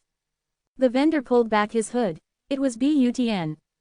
They used aphrodisiac and erotic comics as bait to distribute numerous martial arts secret manuals. Sirs, all the medicine has been sold out. We know. Actually, there was no need for Butn to report. Zhang Li and the other 2 had their divine sense covering dozens of cities around. They knew better than Butn about the sales and the results. They couldn't force people to cultivate the secret martial arts manuals, and the belief in the 12 celestial kings was deeply rooted in the Ring universe. Even if Zhang Li and others overthrew the court by force, people would only see them as invaders and would not believe them. This ideological issue couldn't be resolved in a single stroke. Zhang Li and others planned to proceed gradually, starting from the black markets, targeting those whose faith was wavering and yet had money for cultivation. Chapter 180 to 179, Martial Arts, Enlightenment, Understanding. Chapter 180. Chapter 179, Martial Arts, Enlightenment, Understanding. Undercurrents surged within Buwu City and its neighboring fortresses. Martial arts recipes issued by the overthrowing Heavenly King were spread clandestinely within dark corners of the city. People in the black market were hungrily seeking out the vendors selling aphrodisiacs, hoping to inquire if they had any other martial arts recipes and their origins. Some found that practicing those martial arts recipes from the black market was more beneficial for longevity and vitality than those currently available. People questioned whether these were the never-before-seen martial arts recipes or the same ones that the Heavenly Kings had destroyed. However, the vendors appeared as if from thin air and vanished just as quickly, leaving no trace. Why stop selling them? Abu asked, puzzled. People's desire increases for things they cannot obtain. Let's let things ferment for a few days, Zhang Li replied, then turned to the sparring ground and yelled, Bai Hong, hold back a little, you're no longer young after all. In the Bu family sparring ground, 2 figures were moving at high speed, so fast that Abu could not clearly see the fight. What do you mean, old man? He's over 300 years old, and I'm over 500. Who's the older one? Bai Hongtu said, even as he intensified his attacks. Bu Jing felt great pressure facing Bai Hongtu, similar to facing a ferocious beast from ancient legends. Bai Hongtu suppressed his power stage to the nascent soul stage and battled with Bu Jing. Still, Bu Jing was on the defensive, unable to overcome him. Both men controlled their power to the utmost, focusing only on their opponent and not leaking any energy outwards, otherwise, the small sparring ground wouldn't withstand a battle between the nascent soul stage and the human pinnacle. When Bai Hongtu was in the nascent soul stage, he had faced the seed candidates pushed by various factions, winning all 10 battles without rest or injury, shocking the 9 prefectures. Sect Master Bai, are all the nascent soul stage cultivators in the 9 prefectures as powerful as you? Bu Jing fought with trepidation, as his opponent exhibited endless tactics while he was merely defending, finding no opportunities to counterattack, although he hadn't practiced martial arts in 300 years, causing his body to grow stiff. The battle that day progressively revived and strengthened his body. However, he continued to lag behind Bai Hongtu, creating a gap that could be seen, felt, but just could not be crossed. Weren't people saying the human pinnacle corresponds to the nascent soul stage? Why is there such a big gap? Bai Hongtu laughed heartily. Ha ha ha, I am pretty strong indeed. If I, Bai Hongtu, claim to be second in the nascent soul stage, nobody dares to claim the first. I am the first. I am the first. Zhang Li and Yu Yin, who had been lounging and drinking thunder tribulation liquid like they were on vacation, chimed in at the same time. The pair clinked their bowls together, signifying their consensus. Note: in the nascent soul stage, neither Zhang Li nor Yu Yin had the illustrious record of Bai Hongtu. Their only praiseworthy achievement is having each defeated Bai Hongtu during the nascent soul stage. Bai Hongtu pretended as if he hadn't said anything. The union of internal and external forces converges at the Dantian, integrating vitality, energy, and spirit into one. It seems that this is the martial arts concept of this world. Serving as the sophisticated critic, Bai Hongtu expressed his theoretical interpretation using the words just as if previous snubs didn't touch him. The technique you brothers practice is 4-pillar support heavenly technique. it suggests that the four limbs act as the pillars supporting the heavens. When the four limbs tremble, the world shakes. While it may be a bit exaggerated, it is not detrimental and is fairly good. Bu Jing and Bu Dong felt somewhat embarrassed. This indeed was the interpretation of their family's martial arts. In the Ring universe, martial arts techniques usually have imaginative names. Abu knew of names such as Chaos Opening Sky Technique and Reincarnation Destroying World Technique. Compared to those, the name of their family's martial arts technique was relatively modest. However, who would have thought that they would encounter three martial arts experts who could actually shake heaven and earth? You are already quite remarkable, amongst those at the nascent soul stage. SEAHTHENO circumflexvelire.net. Very few can exchange blows with me for more than 100 rounds. As Bai Hongtu glared at Zhang Li and Yu Yin preparing to interrupt him, he warned them, I beseech you two to leave me some face. Don't force me to kneel and beg you. Even though I did go easy on you, it still reflects the high potential of your world's martial arts. As the apex of old martial arts, it is especially true for you. But I have already reached the end of the martial path. I can effortlessly transition between internal and external forces, integrate vitality, energy, and spirit into a string, and maintain balance in the viscera. But I can't make even half a step forward. Bu Jing said dejectedly. He had been considering how to break through the human peak but always lacked a clue. In his anxious state, he forced an attempt and almost lost his life in the process. Although the three great powers had helped them deal with the 12 heavenly kings, he still wished to personally strike down one of them to avenge his parents. But in his current state, did he even qualify to challenge the heavenly kings? The end of the martial path. Yu Yin uncharacteristically laughed. Even the founding emperor of Wuguo, the martial immortal who broke through the limits with martial arts, dares not say he's reached the end of the martial path. Yet, you dare to say there's no more road ahead. Zhang Li also laughed. The viscera, or the internal organs, may be called the internal scene. If there is an internal scene, where is the external one? Since the body has been developed to its utmost potential, why not look up at the? Bu Jing looked up at the sky as if struck by lightning, mumbling, sky the meeting of the internal and external scene stellar acupuncture points. Seeing Bu Jing enter a state of enlightenment, Bai Hongtu walked over to Zhang Li and Yu Yin and complained, I've been feeding moves to Bu Jing for a while. I planned on giving him some insights after we finished and then, I would act like a wise man. However, both of you beat me to it and said everything I intended to. I'm sorry. Zhang Li apologized insincerely. What's gotten to my brother? Quote. He got enlightened, or rather, found the Tao. What did he get enlightened to? Abu wondered. Zhang Li laughed heartily. Yes, you put it quite right, your brother got enlightened. Quote. The principles of martial arts, the thoughts of the ancients, all kinds of martial arts recipes flashed in Bu Jing's mind. Were those names of martial arts just arbitrarily thought up, or did they contain the author's imagination?